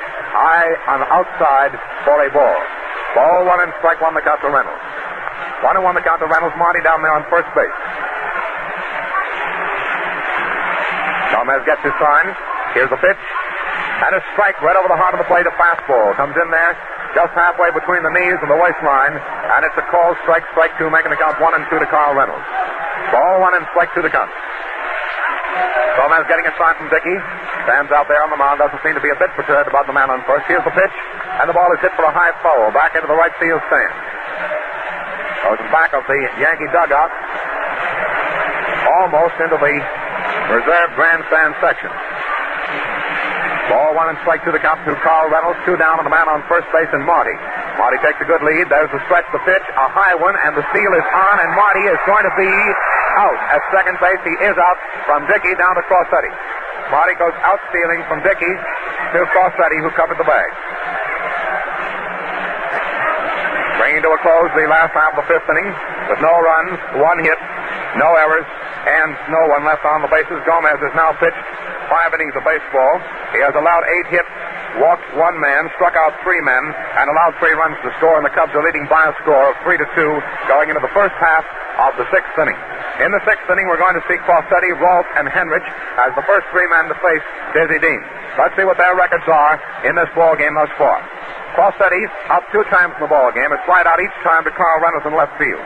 Rolfe up 2 times in the ball game, grounded out the first time to Dean, the second time went out from Herman over to Collins. Henrich up 2 times in the ball game, popped out the first time to Billy Jurgis, the second time went out from Herman over to Collins at first base. Those are the first 3 men to come up in this inning. Dean is getting his sign. He's finished his warm-up, and Crossetti is now in the batter's box, taps his bat on the plate. There's Dean getting his sign from Gabby. He has it. There's the windup, and here's the pitch, and it's a strike. A curveball, sidearm curveball, which came in there, shoulder high for a strike. It came right over the plate. Strike 1 the count. Again the windup by the great Dizzy. This time he has to stop, however, as Crossetti is stepped out of the batter's box.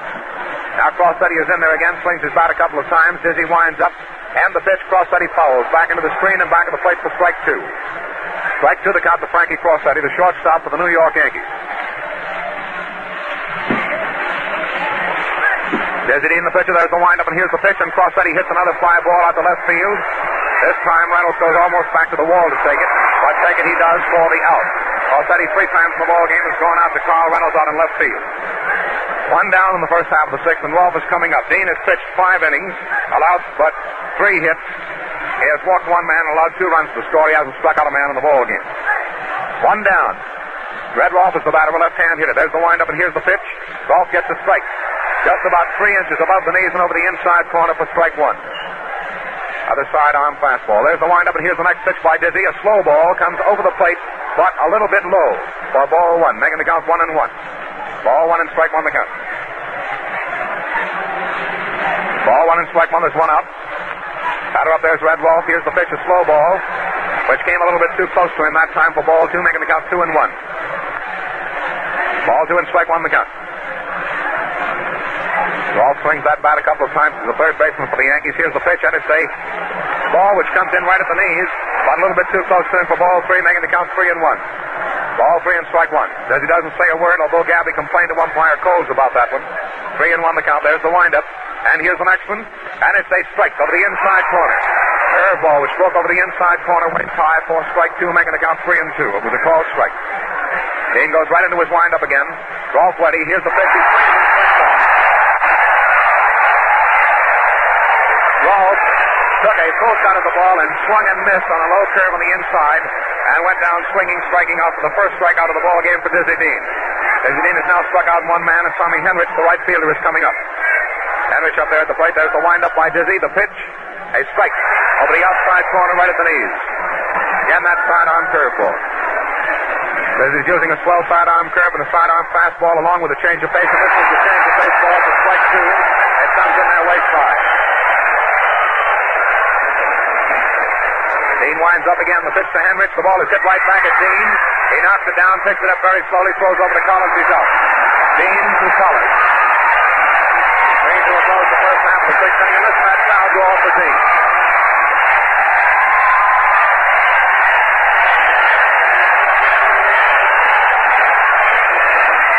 The crowd of better than 40,000, around 44, I should say, stood up and cheered and clapped for Dizzy as he went over there to the dugout. After the inning, the result of the inning, no runs, no hits, no errors, and no one was left on the bases. We're going into the last half of the 6th inning. In the last half of the 6th inning, we see Carl Reynolds, who still has not had a hit in the World Series of 38, although he walked the last time up. He struck out the first time in this game. And then we see Hartnett, who twice in this game has flied out, but batted .333 yesterday. And then Collins, another .333 hitter, who today has struck out once and had a single. Going into the last half of the 6th inning, Gomez still warming up down, and the Cubs are still leading by a score of 3-2. The Chicago Cubs 3, the Yankees, the American League entry in the World Series 2, at the end of the first half of the 6th inning of this ball game. We're giving the score just as often as we possibly can think of it, because a lot of you we know are tuning in at the office and other places. Carl Reynolds up there at the plate, a right-hand hitter. Reynolds is the first man up in the last half of the 6th. There's the windup by Gomez. The pitch to him. He gets a ball inside. A little bit too close to him for ball 1. Pitch was in there about shoulder high. Dickey's throw back to Gomez was almost over his head. Ball 1 the count. Gomez getting a sign from Dickey. Dickey crouches down, puts up the glove for a target. The pitch comes inside again for ball 2. Making the count to Reynolds, ball 2. Ball 2 the count. Already there's the windup, and here's the pitch. And it's a strike over the outside corner for strike 1. It came in right at the knees. Making the count 2-1. It's a called strike. Gomez gets his sign from Dickey. Carl Reynolds, the first man up the last half of the 6th. Here's the pitch and a foul back into the screen and back of the plate, making the count 2-2. Ball 2 and strike to the count. Reynolds stepping back in the batter's box. He was out momentarily waiting for that new ball to be rubbed up by Gomez. Already there's the windup, and here's the pitch. And the ball is hit for a high pop up to the infield. Crossteady is coming in and back of the mound. He's under the ball. Dances around under it a couple of times, finally takes it for the out. Reynolds popping out to Crossteady, the shortstop, who came in and back of the pitcher's mound to take that ball. The next man to come up is going to be Gabby Hartnett. Hartnett coming up, and he's getting a nice round of applause.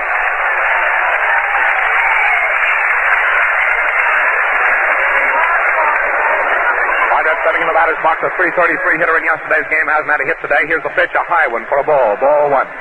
Sort of a high lobbing throw, nothing much on it. Gomez getting a sign from Dickey. Has the windup, and here's the pitch. Hartnett hits a long ball. It's going way deep in the center field, but DiMaggio is going back after it. He gets under it and takes it for the out. It was a long fly ball, about 380 feet away from home plate, but it was to dead center. Had the ball been hit to left or to right, it probably would have gone into the stands for a home run, but that was hit to dead center field. Collins is up with 2 out, nobody on the bases. The last half of the 6th, and the Cubs leading 3-2 over the Yankees. Here's the pitch. The ball is hit for a high foul back into the screen and back of the plate by Collins for strike 1. Trevor Collins, the first baseman for the Cubs, is up. Heel ball has been thrown in. Collins has had 1 hit and a strikeout and 2 trips up in this game. Here's the pitch. And he takes a slow ball, hits it down to Red Rolfe. Rolfe comes up with it. Collins is running down to first. The throw is way wide by Red Rolfe, and he is safe at first base. Waiting for the officials. It's an error for Rolfe on the throw. Error for Rolfe at third base on the throw. That's the second error in the ball game for Rolfe. Rolfe had an error in that first inning on a catch coming from the outfield. Catch of a ball coming from the outfield. Collins is on first base, and the batter is Jurgis. Here's the pitch, and it's a ball wide to Billy Jurgis for ball one. After Jurgis, we see Dean. Billy Jurgis up with the man on first base. Gomez getting his sign. Here's the pitch, and the foul back into the screen and back at the plate. For strike one, making the count 1-1 to Billy Jurgis. Dickey throws another ball into play, getting it from umpire Coles and back of the plate.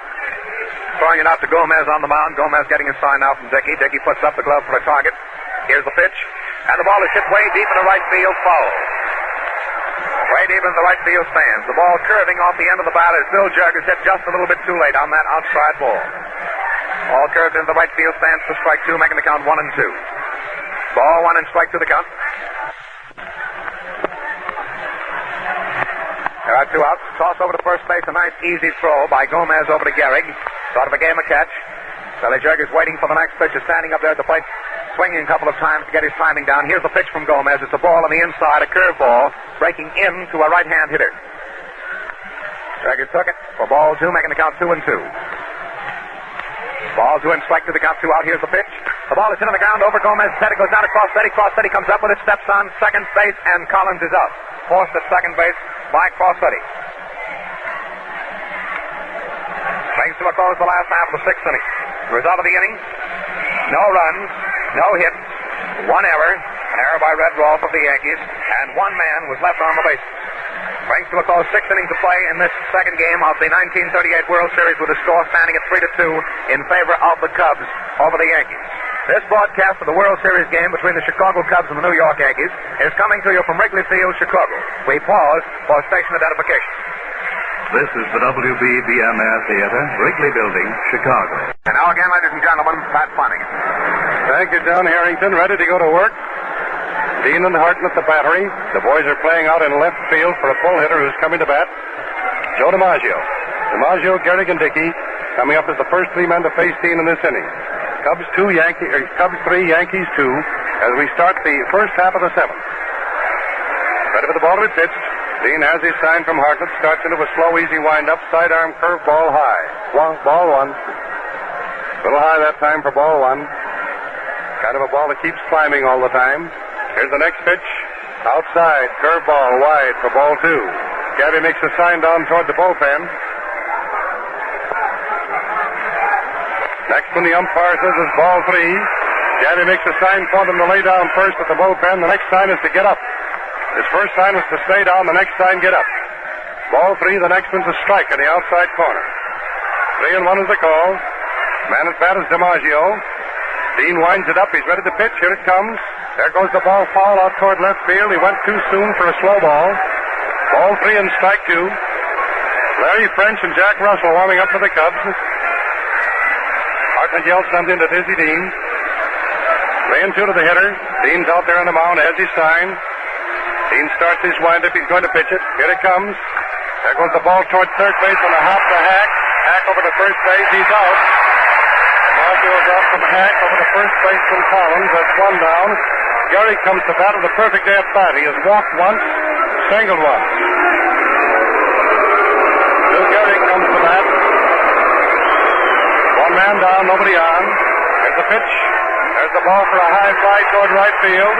Right fielder Demery is coming in, playing the win on the dead run. He's waiting for it and gets it for the out. Gehrig got him a fly to the right fielder. Next on at the bat is Dickey. He had a perfect day at bat yesterday. Today he's popped out to the shortstop and hit into a double play. Dean goes up to the mound to get his sign. Dean has his sign. He's ready to pitch it down. 2 down, nobody on. There's the ball fouled up into the net. They're starting to take a cut at everything that Dizzy puts down there that looks good. It's the 7th inning, and the Cubs are ahead 3-2. Turned out to be a beautiful, bright, sunshiny day along about the 4th inning. Still a few fleecy clouds up in the skies, but most of it's clear. There goes the ball for a drive out towards center field, way back deep. Marty's after it. He has it. Out on the fly to Marty. Men coming up and down in the seventh inning. No runs, no hits, no errors. No one left on base.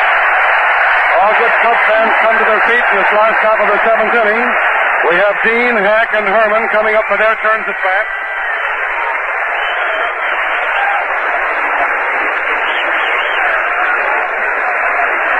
They're getting all ready to go. Dean, Hack, and Herman coming up to face Gomez, who has allowed 8 hits and 3 runs. Playing the last half of the seventh. In the second inning, the Cubs got their first run in the first inning. Hack singled. Herman struck out. Hack went over to second and on down to third when Demerty got a hit, and it was an error charged to Rolfe on a ball that he missed when it was thrown in from right field. Marty hit a long fly that DiMaggio got against the center field wall, and Hack scored. In the second inning, DiMaggio singled. Gehrig walked and put DiMaggio on second. Dickey popped out to the shortstop. Selkirk hit a long ball out to center field, and with 2 out, Gordon hit a slow roller off toward third base. Hack and Jurgis both made a dive for it. They hit each other. The ball rolled between them, went for a double. DiMaggio and Gehrig scored, and Gordon called up on second base. Then Gomez flied out to left. Gomez having his warm-up throws. The Cubs got their second set of runs. When they came to bat with the first man up in the third inning, Hack getting a hit. Then Herman got a single. There was a sacrifice by Demerty that advanced both men to second and third. Marty, who had driven the run in the first inning, got a double out to right center and drove in those 2 runs. Then Reynolds walked. Hartnett popped out to center field, and Collins struck out. So the Cubs are ahead by a score of 3-2 as they're playing the last half of the seventh. It's Dizzy Dean coming to bat, facing lefty Gomez. Dean comes up and taps the plate and gets all set to go. Last half of the seventh. Ready for the ball to be pitched. Dean's waiting for it. Right past his nose, in close for ball 1. Fastball. Dean got a hit his last time up. Dizzy's watching for it, swinging that bat off the shoulder. Started for that, changed his mind, and took a fast hook in the outside corner. It was a screwball, beautifully pitched, and it broke away from a right-hand hitter and caught the outside corner for 1-1. Dizzy Dean's watching. The next one's down in the dirt. Picked up and thrown back quickly by Dickey. Ball 2, strike 1 is the call. Dean's the first man at bat in this inning, which is the last half of the seventh. Here's the pitch. Dean stops one to right field. It's a single. Dickey has the second hit, which is hit number 9 off of Gomez. He didn't try to kill the ball, he just met it. Next man up is Stanley Hack. Gentleman on first base is Dean. He's having the sweater jacket put on now. Stanley Hack coming to bat with a man on first base. The infield drawn up, watching for a sacrifice. Fred Rolfe is playing shallow. He's up on the grass inside of the third base circle.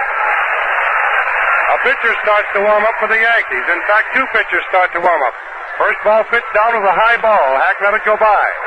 Dickey came up with it and was all poised to make. They were looking for a sacrifice. Murphy and Hadley warming up. Next ball pitched in is called a strike. Ball 1 and strike 1. Gomez pitching fastball as Hack gets ready to try to bunt. He's trying to sacrifice Dean down to second. The Cubs are leading by a score of 3-2. It's 1-1 to the hitter. Stan Hack is at bat. Tried to bunt and the ball went foul. Came back and hit the umpire on the foot.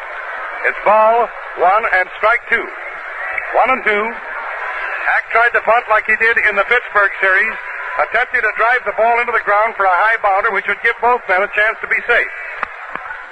Hadley and Murphy warming up for the Yankees. Watch for the pitch to Hack. Takes the ball, called for a strike at the inside corner, and he yells about the decision, but the umpire says it's a strike right in there called, and Hack had a slow change of pace, ball and fooled in that time. He's called out on strikes, which is strikeout number 4, I believe, for Goofy Gomez. Right, John. Thank you. Billy Herman comes to bat. He's had 1 hit this afternoon. Yesterday he batted .250. Man on first is Dean. Billy Herman at bat.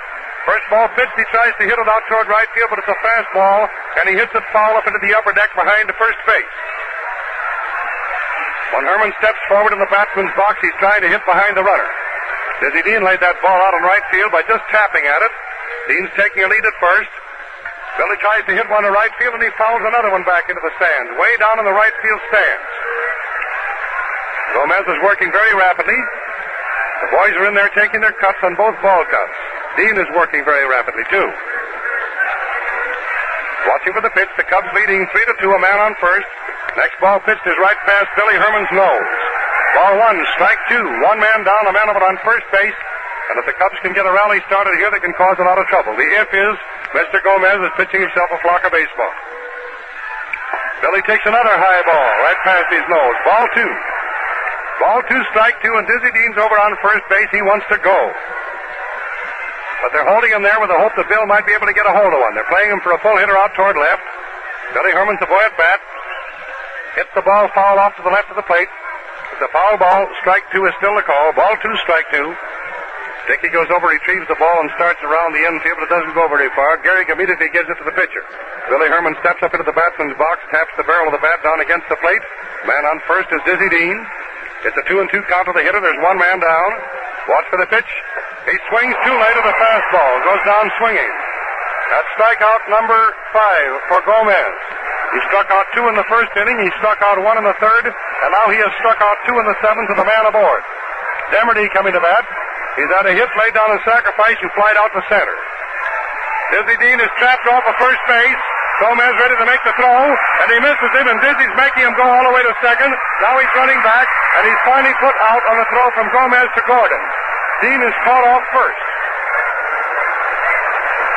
Dean caught off first, and he goes out from Gomez to Gordon.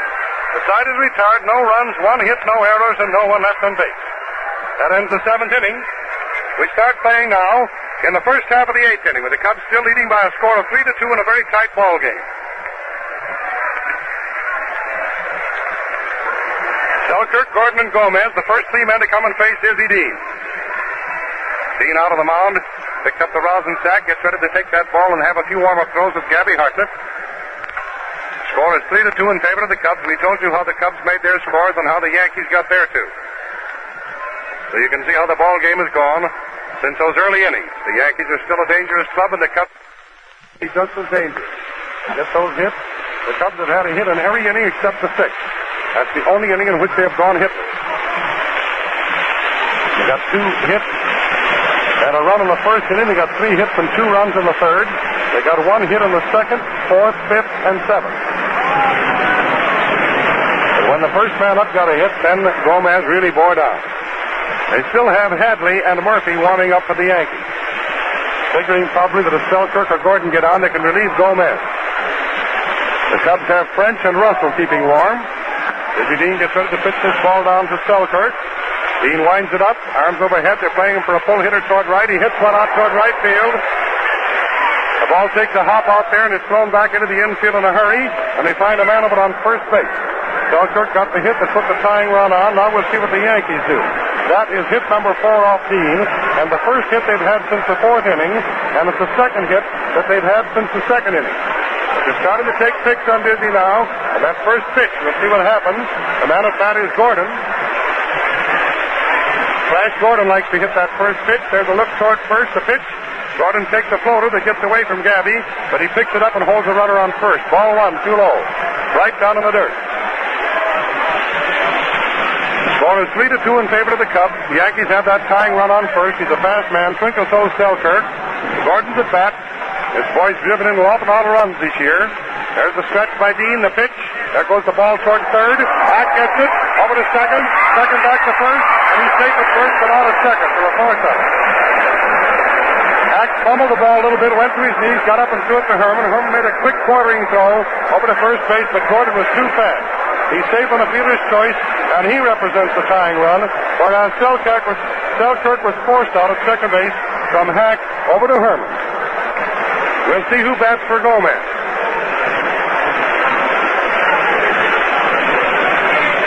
Somebody coming up to bat for Gomez.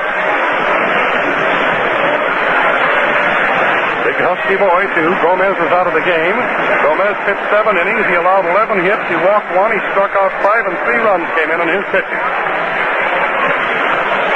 Looks like foul? No. Male Hogue is batting for Gomez. Hogue is coming up as a pinch batter for Gomez. Coming up as a pinch batter in the 8th inning. for Gomez. Lefty Gomez is out. There's a man over on first base. Dean ready to pitch down to Hogue. Dean pitches, and Hogue takes the first one outside. Low ball. Ball one, no strikes, one down on the tying run on first base. We have Hadley and Murphy warming up for the Yankees. There's the stretch by Dean, the look toward first. The ball is pitched in for strike in the outside corner at the knees. Change of pace. A very, very slow ball. Jack Russell is keeping warm for the Cubs. Dean stretches and looks toward first. That's Gordon leading over there. The ball is hit toward right field. It's a slow bounder. Over to second base for the fourth out. Herman got the ball. With a backspin on it, it took a bounce, and Herman got the ball and forced Gordon over to second base and leaves Hogue over on first base on the fielder's choice. Hogue is on first base on the fielder's choice, and we have the runner out of second base from Herman over to Jurgens. That puts two down, a man on first, and brings Crosetti to bat. Crossetti's been hitting the ball awfully hard this afternoon, but he's been flying out to left field. Larry French and Jack Russell keeping warm for the Cubs. Throw over to first base, the runner's safe.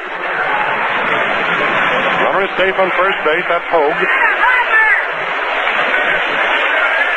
Another pitch picked over to first base. He's safe this time, but by an eyelash. Collins tried to put the ball on him twice that time. Hadley and Murphy keeping warm for the Yankees. Watch for this pitch down here. Dean has his sign. Here's the pitch. Strike. Right down the middle. One strike to Crosetti, a fast sidearm ball. Dean's ready to pitch again. The man over on first base, Hogue. He's plenty fast. The Cubs are ahead by a score of 3-2. We're playing the first half of the eighth. There's the stretch by Dean, the look toward first. He pitches. High. Call for a pitch out that time in case Hogue went down, but he didn't. Ball one and strike one. Dean swings toward the rubber. Leans over to get his sign. Now he toes the rubber. Dean's ready to pitch this ball in. There's the stretch of the look toward first. He steps back off the bag, off the pitching rubber, and looks toward first. Hogue was making a dancing motion like he might go. Dean has his sign now. A high stretch by Dean. The glance toward first. A quick throw to first base, but throws on the wrong side of the bag, and the player comes in, and he's safe. Off to the right of the bag instead of in the inside left corner. Ball one, strike one. He fouls the next one back into the net. Goes Crosetti. Ball one, strike two.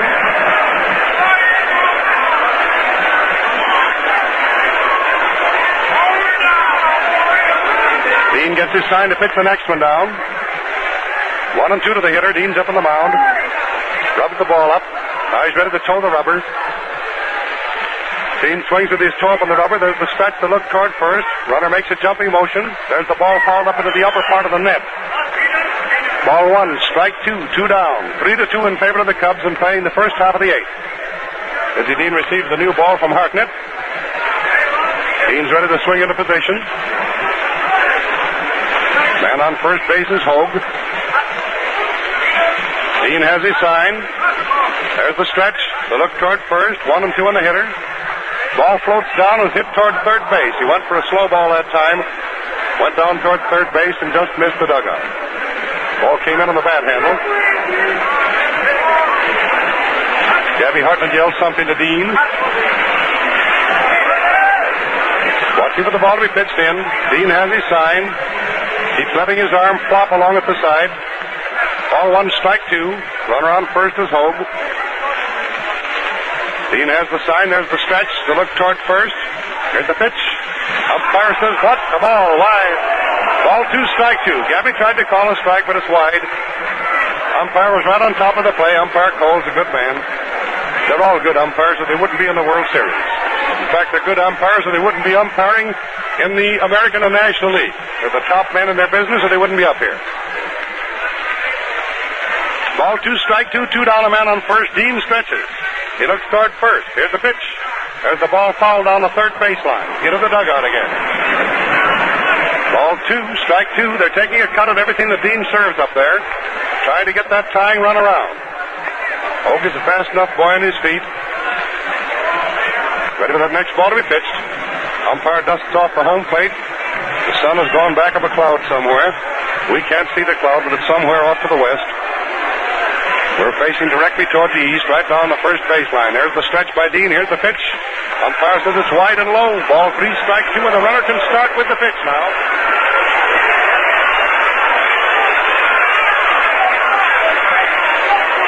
Yankee fans start to talk it up. Cub fans are yelling for Dizzy to hold him. Runner on first, ready to go with the pitch. Dizzy stretches. Steps off the mound as he finds out that the hitter has stepped out of the batsman's box. Ball 3, strike 2, 2 down, and the runner on first can go with the pitch. Dean is pitching to Selkirk. Dean stretches. Dean's ready to let it go. Here it comes. There goes the ball out to left field. It's foul. I said Selkirk. I meant Crossetti. He's pitching to Crossetti. I was thinking of Twinkle Toes, Selkirk, who got the hit to start this 8th inning. Was 4th at second. Crossetti is the man at bat. Ball 3, strike 2, 2 men down, and Hogue on first base. Dean ready to pitch this ball down to Crossetti. Dean swings out of the mound. Toes the rubber. Runner on first can go with the pitch on a 3-2 with 2 down. There he goes. Here's the pitch. There goes the ball for a high, long drive. Out in the left field stand for a home run. Crossetti hits the home run out into the left field stand, and the score has now changed complexion. It's the Yankees 4 and the Cubs 3.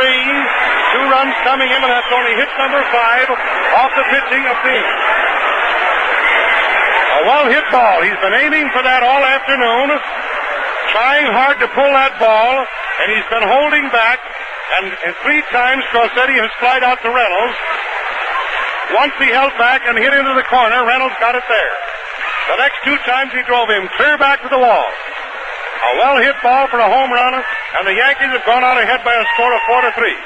Next ball pitched in was pitched into Rolfe. Rolfe got that ball. First one for a ball, the next one for a strike. Ready for the next ball to be pitched. Next one floats in close for another ball. Ball 2, strike 1, 2 down, and 2 runs in for the Yankees. They're ahead 4-3. The Yankees are all jumping up and down over there on the bench, and they're patting Crossetti on the head and hitting him on the back. Crossetti finally got the first home run of the World Series. There goes the ball for a high foul toward first. No sense going for that. It's way back in there. Gentleman caught the ball with the edge of his cap that time. Missed it. Ball 2, strike 2. 4-3 in favor of the Yankees in the 8th inning. Here's the pitch. Umpire says you're out. Strike 3. Rolfe stood there and looked at it slide by, and he's called out on strikes. Rolfe is following the umpire over toward Pat Piper to get some new balls. The coach on third base comes up to say something, and the umpire pays no attention to him. There were 2 runs, 2 hits, no errors, and no one left in the base. In 8 innings, Dizzy Dean has allowed 5 hits and 4 runs, and his opponent, Lefty Gomez, in 7 innings, allowed 11 and 3 runs. Now we have a new pitcher coming in, and I think it's Murphy. Murphy, who has been depended upon to be the great man for the Yankees in the pinches as a pitcher, is the man who's coming in to pitch, I believe. Murphy will probably come in to pitch. First man coming to bat will be Demery. Demery, Marty, and Reynolds, the first 3 coming up to face Murphy in the 8th inning. The Cubs need 1 run to tie and 2 to go out and get ahead. Cubs got 1 run in the first. They got 2 runs in the third. The Yankees got 2 runs in the second, and they got 2 runs in the 8th. On a home run by Crossetti with a man aboard. Murphy is the pitcher. Murphy coming in to pitch.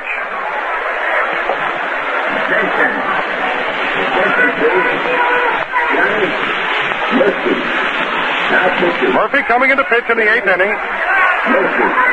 Murphy's a great big right-hander. The Yankees are leading by a score of 4-3. The Cubs about hit them 2-1, but they haven't been able to get those runs in the pinches. A very, very well hit ball by Crossetti, who's been aiming at that left field bleacher all afternoon. And this is the one, instead of hitting a high fly, that he hit the line drive. He really got a hold of that pitch by Dean and smacked himself a line drive that really went for a home run. This is the last half of the 8th. Murphy's having his warm-up throws with Dickey. Man who's coming to bat is Demery. He's got 1 hit, laid down a sacrifice, and he's flied out to DiMaggio. The crowd starting to say play ball, but Murphy still keeps throwing the ball down to Dickey. Dickey finally gets ready to throw it back to him. The umpire dusts off the home plate. The throw is made to second. Murphy comes down to talk with Dickey about the sign. The first man coming to bat is Frankie Demery.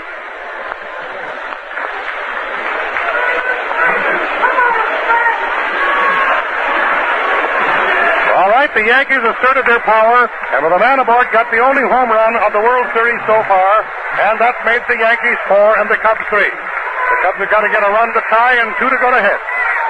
It's a seesaw battle. The Cubs were ahead in the first inning. The Yankees were ahead in the second. The Cubs turned around and got ahead again in the third. The Yankees went ahead in the eighth, and Frankie Demery just took a ball that just missed his nose. Too close. Murphy ready to pitch to Demery. Frank's watching for it. There goes the ball for a high fly over toward third base. It's a foul back into the stands. And we find Rolfe and Cossetti both going for it, but not a chance. Couldn't get to it. A long foul of a northeast wind to carry it back into the stands. 4-3 in favor of the Yankees. Last out of the eighth. Man up at bat is Frankie Demery. Waiting for the ball to be pitched. Demery's watching for it. He's had one hit this afternoon. That was off of Gomez. He attempted to bunt, and the ball went foul for strike 2. Ball 1, strike 2.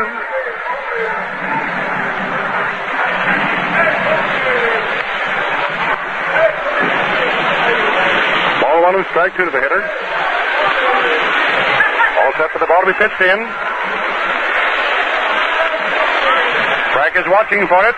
They're playing Frank for a full hitter toward left. That leaves center field and right field wide open. Right down the middle, but it's too low.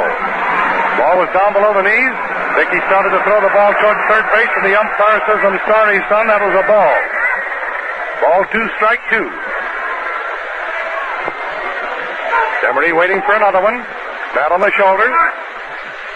Swung at it for a strike. Went for a curveball that time. The last 3 men to come up have gone down swinging. That's strikeout number 1 for Murphy. The first man he faced, he struck out. They say that's bad luck. Well, here comes Marty to bat. He's driven in all 3 of the Cubs' runs. Joe Marty coming to bat. 1 man down, nobody on. Ready for the pitch to Joe. High ball. 1 ball too high and wide. Gets it outside corner with an overhand curve. It's 4-3 in favor of the Yankees. Ready for the ball to be pitched. Marty's watching for it. Low ball, 2. Over the plate, but too low. Overhand pitch. Murphy has been a great relief man for the Yankees for the past couple of years. We'll see how the next one goes. Marty's watching for it. There goes the ball for a high fly toward right field, way out there, but it's back into the stands. Right fielder started for it, made a nice run, but the ball was fouled by at least 60 feet. Snapped his glasses down and went for it. That's heads-up ball, though. When you keep going for it, you never can tell what the wind will do. Ball 2, strike 1. Marty at bat, watching for another one. We'll see how it comes in. Marty takes one close to his belt for ball 3. That's 3-1, and the next 2 must be good. The next 2 have to be in there for Marty. It's 4-3 in favor of the Yankees on a home run in the 8th inning with a man aboard. That home run hit by Crossetti. Marty took a strike in the outside corner, makes it 3-2. He put the burden of proof on the pitcher. JoJo's watching for the next one. Last 3 men to face Gomez and Murphy have struck out. Marty's up there. Watch for the pitch. 3-2. 1 down. There it goes. Out to right field. Marty gets his hit. There you have it. 3 hits in a row for Marty. A double and 2 singles. But the man over on first base, that hit number 1 off Murphy. The tying run is on. With Reynolds coming to bat. Reynolds at bat. With the man over on first. 1 man down. Marty's over on first base. The tying run is on. The Cubs must bring it in here. First ball with a slow curve, strike 1. 1 strike it is to Carl Reynolds. 1 man out, a man on first base, and strike 1 of the hitter. The next pitch will change something. It's 4-3 in favor of the Yankees, the last out of the 8th. Cubs at bat. There goes the ball for a drive down toward second base. Over to shortstop. Shortstop back to first with a double play from Gordon to Crossetti to Garrett. Reynolds hits into a double play from Gordon, second base. Crossetti at short to Garrett over at first. And the side is retired with no runs, 1 hit, no errors, and no one left on base.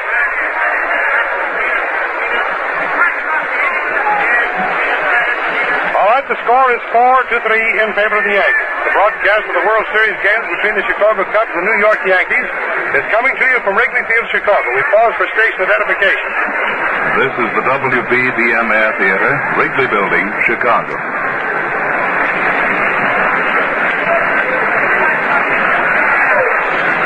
All right, John Harrington, will you take this next inning? Thank you. Going into the first half of the ninth inning, the score reading 4-3 in favor of the New York Yankees over the Chicago Cubs. And the first man to come up is going to be Tommy Henrich, the right fielder. Tommy Henrich is ready to step in the batter's box. However, Gabby Hardnett, who was scheduled to come up to bat after Carl Reynolds, had to go over to the dugout and put on all that catching paraphernalia. So he's finally come out there now, and he's standing just in back of the plate.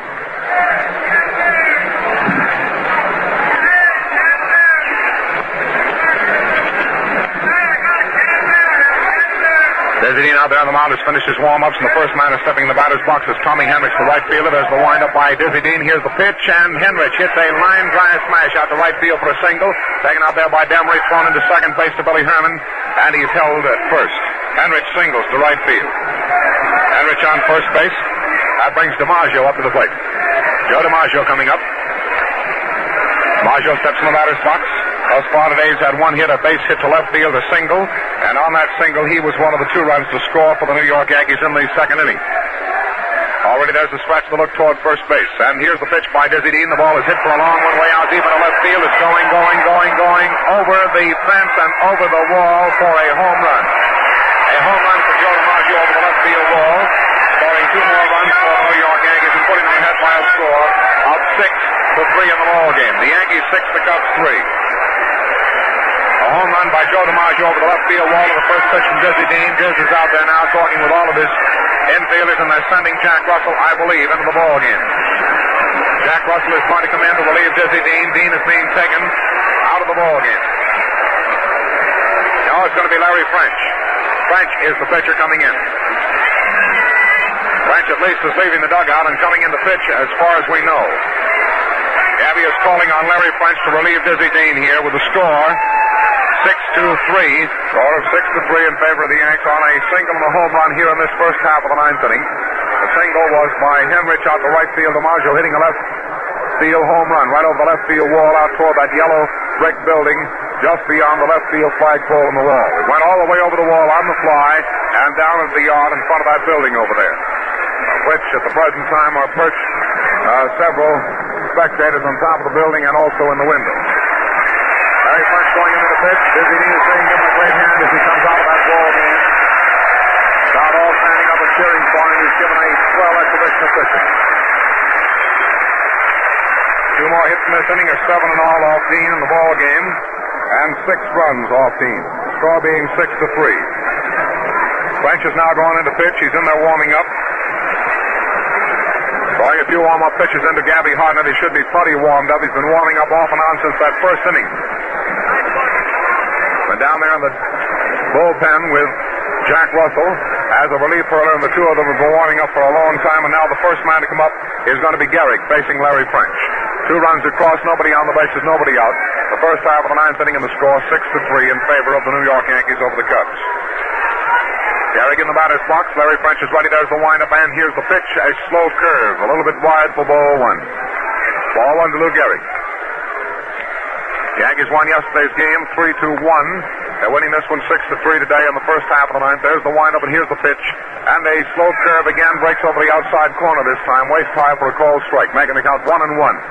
Ball 1 and strike 1 to Lou Gehrig, the first baseman of the New York Yankees. Gehrig up, nobody on the bases, nobody out. First half of the ninth with 2 runs across. Here's the pitch, a ball inside and high, very fast one. Ball 2, making the count 2-1. Ball 2 and strike 1 the count.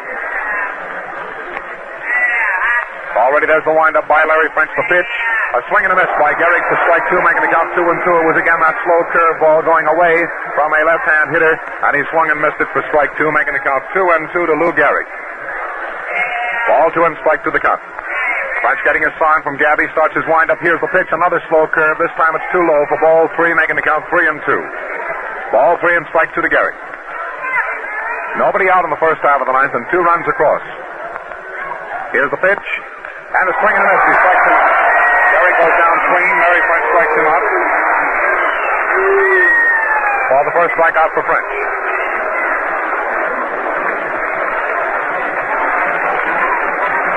The Yankees putting this game, at least assuming a little bit, on ice here in the first half of the ninth with 2 extra runs. They were already leading 4-3. Now they're leading 6-3. There's the windup by Dean. Here's the pitch. It comes in to Bill Dickey on the inside around his knees for a ball. Ball 1.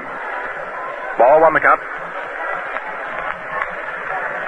There's he getting a sign. There's the windup, and here's French getting a sign. He pitches the ball in, and it's a foul back into the screen and back of the plate for strike 1, making the count 1-1 to Bill Dickey. Ball 1 and strike 1 the count. The score 6-3 in favor of the Yankees over the Cubs. Bill Dickey standing up there getting a sign. Here's the pitch, and it's a ball low on the outside for ball 2, making the count 2-1.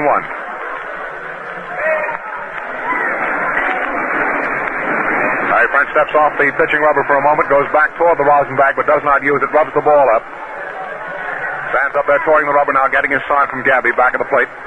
Larry's all set. There's the windup on the pitch. The ball is hit down to Ripper Collins. Collins fields the ball, beats him over to the bag, and Dickey is out. To Collins unassisted for the second out of the inning. That's 2 away, and it brings Selkirk up to the plate. Twinkle toes George Selkirk, the left fielder, is coming up. He steps in the batter's box with the score 6-3 in favor of the Yankee Ball Club over the Cubs in the second game of the 1938 World Series. Gabby crouching down and back of the plate, giving the sign to Larry French. Larry gets his sign, starts his windup, and here's the pitch. A fast one on the inside, almost hits him in the shoulder. He ducks away from it. It goes for ball 1. Ball 1 the count. Selkirk the batter. 2 out, nobody on, and 2 runs across in the first half of the ninth inning. Selkirk stepped out of the batter's box. Now he's back in again, taps his bat on the plate. Larry French walks up on the pitching rubber. He's taking a little bit more time between pitches than did Dean, his predecessor. Here's the pitch, and it's a ball low on the inside for ball 2. Ball 2 the count. There are 2 outs. Already there's the windup, and here's the next one. Selkirk gets a strike, a fastball over the inside corner of the plate, waist high for strike 1, making the count 2-1. 2-1 the count. Already there's the windup by Larry French. The pitch, a ball on the inside for ball 3, making the count 3-1. Ball 3 and strike 1 the count. There are 2 outs. Selkirk is the batter. There are 2 runs across.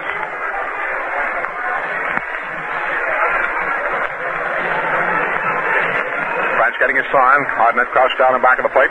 Already there's the windup. Here's the pitch. A fast one on the inside. Almost hit him in the head. It goes for ball 4, and he goes down to first base on a walk.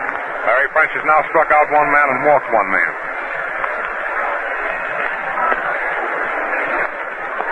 Selkirk seemed to pull a little muscle on his side. He's holding his side a little bit as he walks down to first base when he tried to get out of the way of that fast ball, which was coming into his head as it came in there. It was not an intentional beanball. It was just one of those wild throws. Ball 4, he's down at first base after walking down there very slowly, still stretching, trying to get that kink out of his left side. I believe they're calling for the trainer to come out and possibly a man to run for him.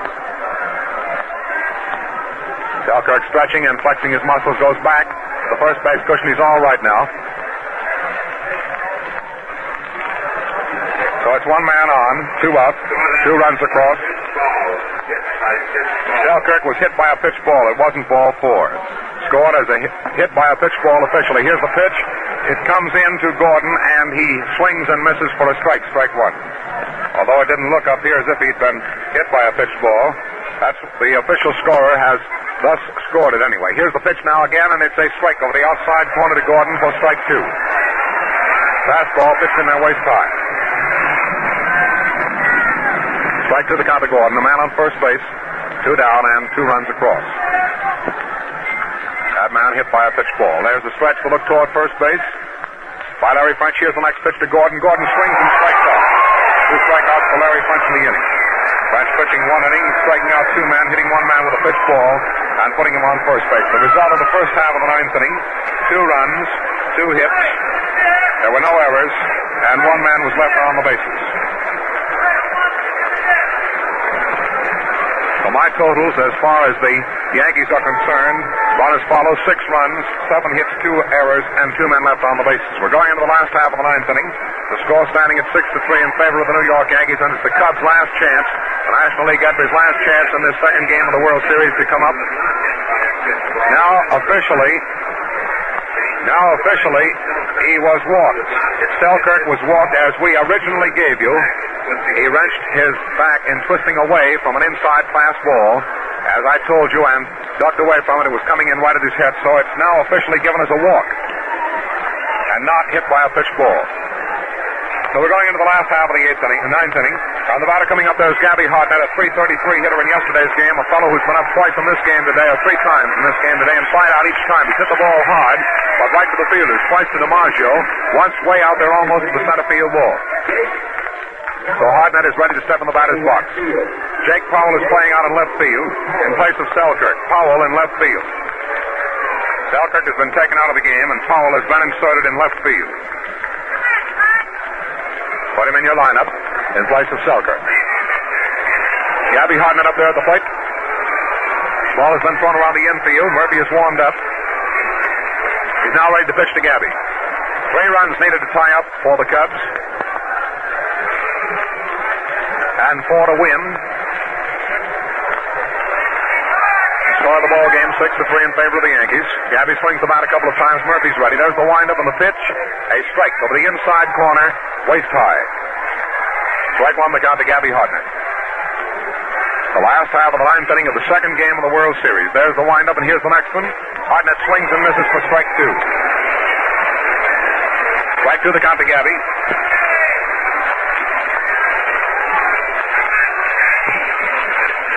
Murphy getting his sign.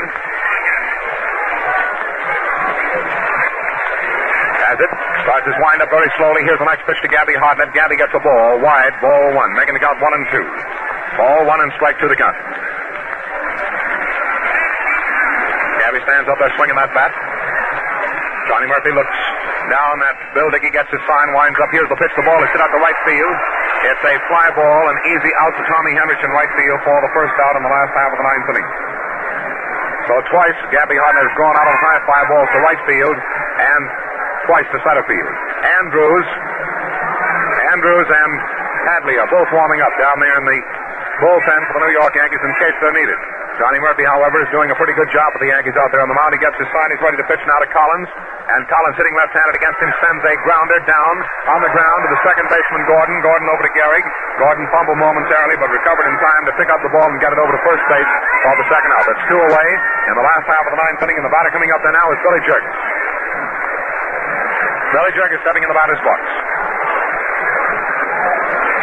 Jurgens steps in there, taps his bat on the plate. Looks out at Murphy. That's Billy Jurgens to keep the Cubs in the ball game by getting a base hit here if they expect to stay in the second game. However, the Yankees putting the game on ice in the first half of the 9th, went into the lead 6-3. Here's the pitch, and Jurgens gets a fast one a little bit low and on the outside for ball 1. Ball 1 the count. Jurgens swings the bat a couple of times for timing while Murphy is getting his sign. Then he reaches over and pitches the ball in. It's a high foul in back of the plate and off to the right. Going into the right field section of the stands. Way back in the boxes. Ball 1 and strike 1 the count. 1-1 the count. Yankees leading 6-3 the second game of the 1938 World Series. Here's the pitch, a ball high and on the outside for ball 2, making the count 2-1 to Bill Jurgens. Ball 2 and strike 1 the count. Bill stands up there, swings his bat once or twice. Johnny Murphy is ready. Here's the windup and the pitch, and it's a ball inside and high for ball 3, making the count 3-1. All 3 and strike 1 the count. Part of the 44,000 some odd fans are ready to leave the ballpark and is starting out. But as we've said so many times before, no ball game is over till that last man is out. 3-1 the count. Here's the pitch, and it's high for a ball.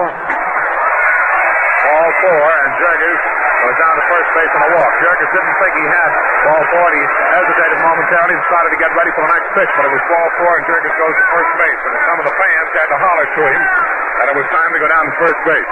Ball 4, somebody hollers from the stands, and so Jurgens tracks down for first, and there he is. Billy Herman is coming in to tell the umpire Colson back at the plate of a pinch batter who is coming up here in the last half of the 9th inning for the pitcher, Larry French. Got to be Phil Cavaretta. Cavaretta coming up.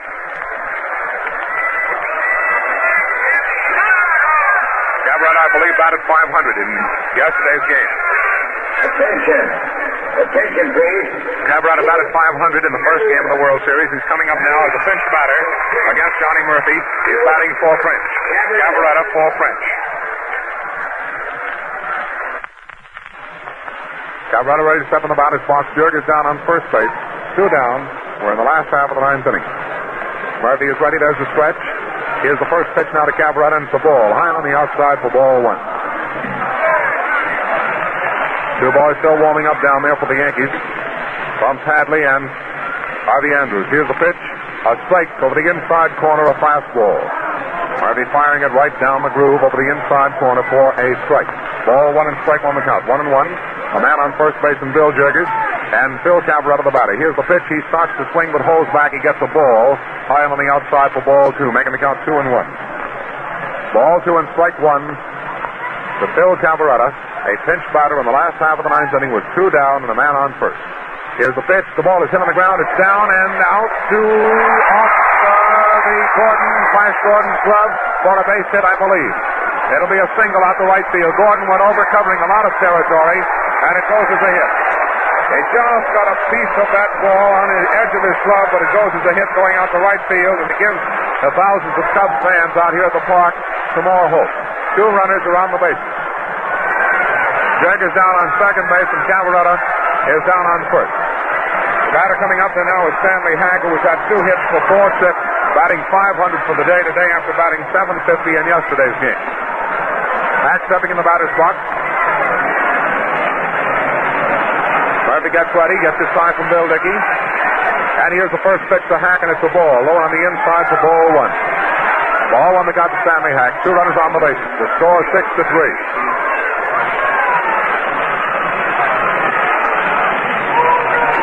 There's a stretch to look toward second base by Johnny Murphy. Here's the pitch. Stanley Hack gets a strike. It came in at the knees and over the heart of the plate, a fastball, making the count 1-1. Ball 1 and strike 1 to Stanley Hack with 2 runners on the bases. Jergers walked. Cavaretta single to right. After 2 were down in the last half of the 9th. Here's the pitch. The ball is hit for a smash down to Crossetti. He takes a line drive right at the ground, and he is out. Hack hits a line drive smash to Crossetti, the shortstop, and he is out for the 3rd out, and the ball game is over. The Yankees win the 2nd game of the 1938 World Series by a score of 6-3. The last half of the 9th inning showed no runs, 1 hit, no errors, and there were 2 men left on the bases. Totals for the time of the game was 1 hour and 53 minutes, and the totals on the game for New York: 6 runs, 7 hits, 2 errors. For Chicago, 3 runs, 11 hits, no errors. There were 2 men left on the bases for the New York Yankees, and there were 7 men left on the bases by the Cubs. Those are the totals on the game officially as they've come to us on our speaker. John Harrington speaking to you, and now here again is Pat Flanagan. How do you do, ladies and gentlemen? All ready to go on and tell you what happened in the ball game and speak about some of the ball players who seem to be the heroes. Crossetti, of course, getting his home run, which put them ahead and actually drove in what was the winning run. 42,108 people actually attended the ball game. $203,000 is what was just $205,437. The official receipt. $205,437. 15% for the commissioner. Minus that, $30,813. $13.55. That's what was minus for the commissioner. Well, as long as these things are coming over the loudspeaker, I might just as well go ahead and talk. Of course, today, we must say again that the hero of the series this afternoon was again this boy Crossetti, who played a beautiful game. He started 2 double plays that pulled the Yankees out of bad spots and pulled Gomez out of bad spots. And then we have Crossetti, who hit a home run and actually drove in the winning run himself. He'd been aiming at that left field wall all afternoon. He hit a hard, well-hit ball up into the stands out near the 368-foot mark. The other man who showed the Yankee power for the first time this afternoon was DiMaggio. He got no hits yesterday. He got a single in the second inning and came in and scored on that play on which Gordon hit a slow ball, and Jurgis and Hack both charged it. It rolled between them, and they hit each other and knocked each other down. That's how they got 2 of their runs. Then, of course, DiMaggio got a home run of a man aboard in the 9th inning. Dizzy Dean went out there with an arm that hurt him like a toothache, and you've got to give him credit for being a great soldier going up against the power attack of the Yankees. It took them 8 innings to finally really get to him. And that was in the 8th and the 9th when they really got him down. The Yankees won by a score of 6-3 in a ball game that was hard fought and well played all the way through. Some sparkling infield play, some sparkling outfield work. Rossetti, as I told you, tried very hard to get that ball out in left field, and 3 times Reynolds robbed him of hits by catches out in the left field corner. But that 1-1 that he got, that one terrific wallop over the fence, made him, of course, the hero for the Yankees.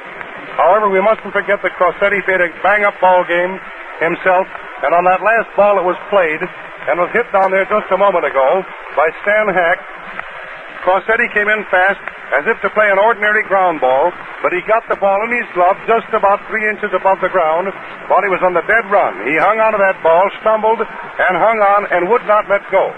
He did a fine piece of work all afternoon. Of course, if the Cubs had won, there would have been someone be sure to write or talk about Rolfe being the GOAT on account of 2 errors. But the Cubs did not win, so that's all forgotten.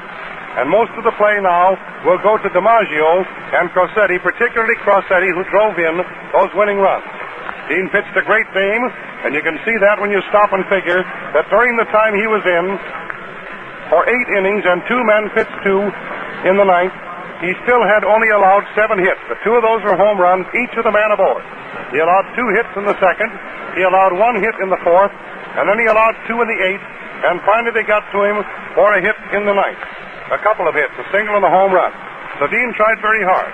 Lefty Gomez now has a record, having won this ball game, the only man who ever won 6 straight World Series games.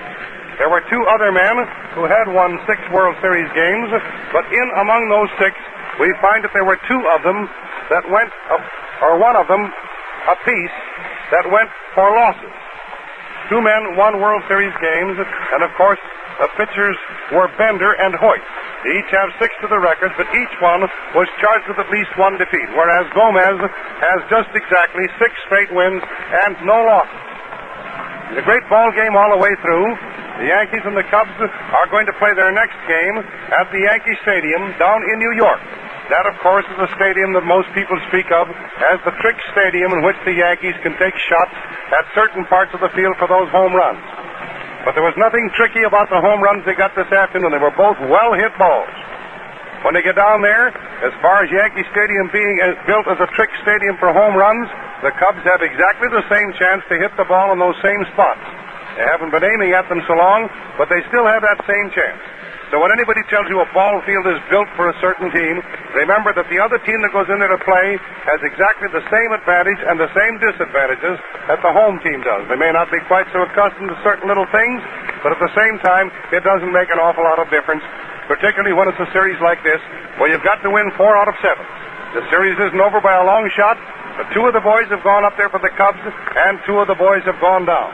This is a well-played, a hard-hitting game this afternoon with the kind of thrills you like to see at a World Series. We've had a great time broadcasting for you this afternoon, Johnny Harrington and myself. We just want to tell you now that this broadcast of the World Series game between the Chicago Cubs and the New York Yankees has come to you from Wrigley Field, the home of the Cubs in Chicago. We return you to our studios.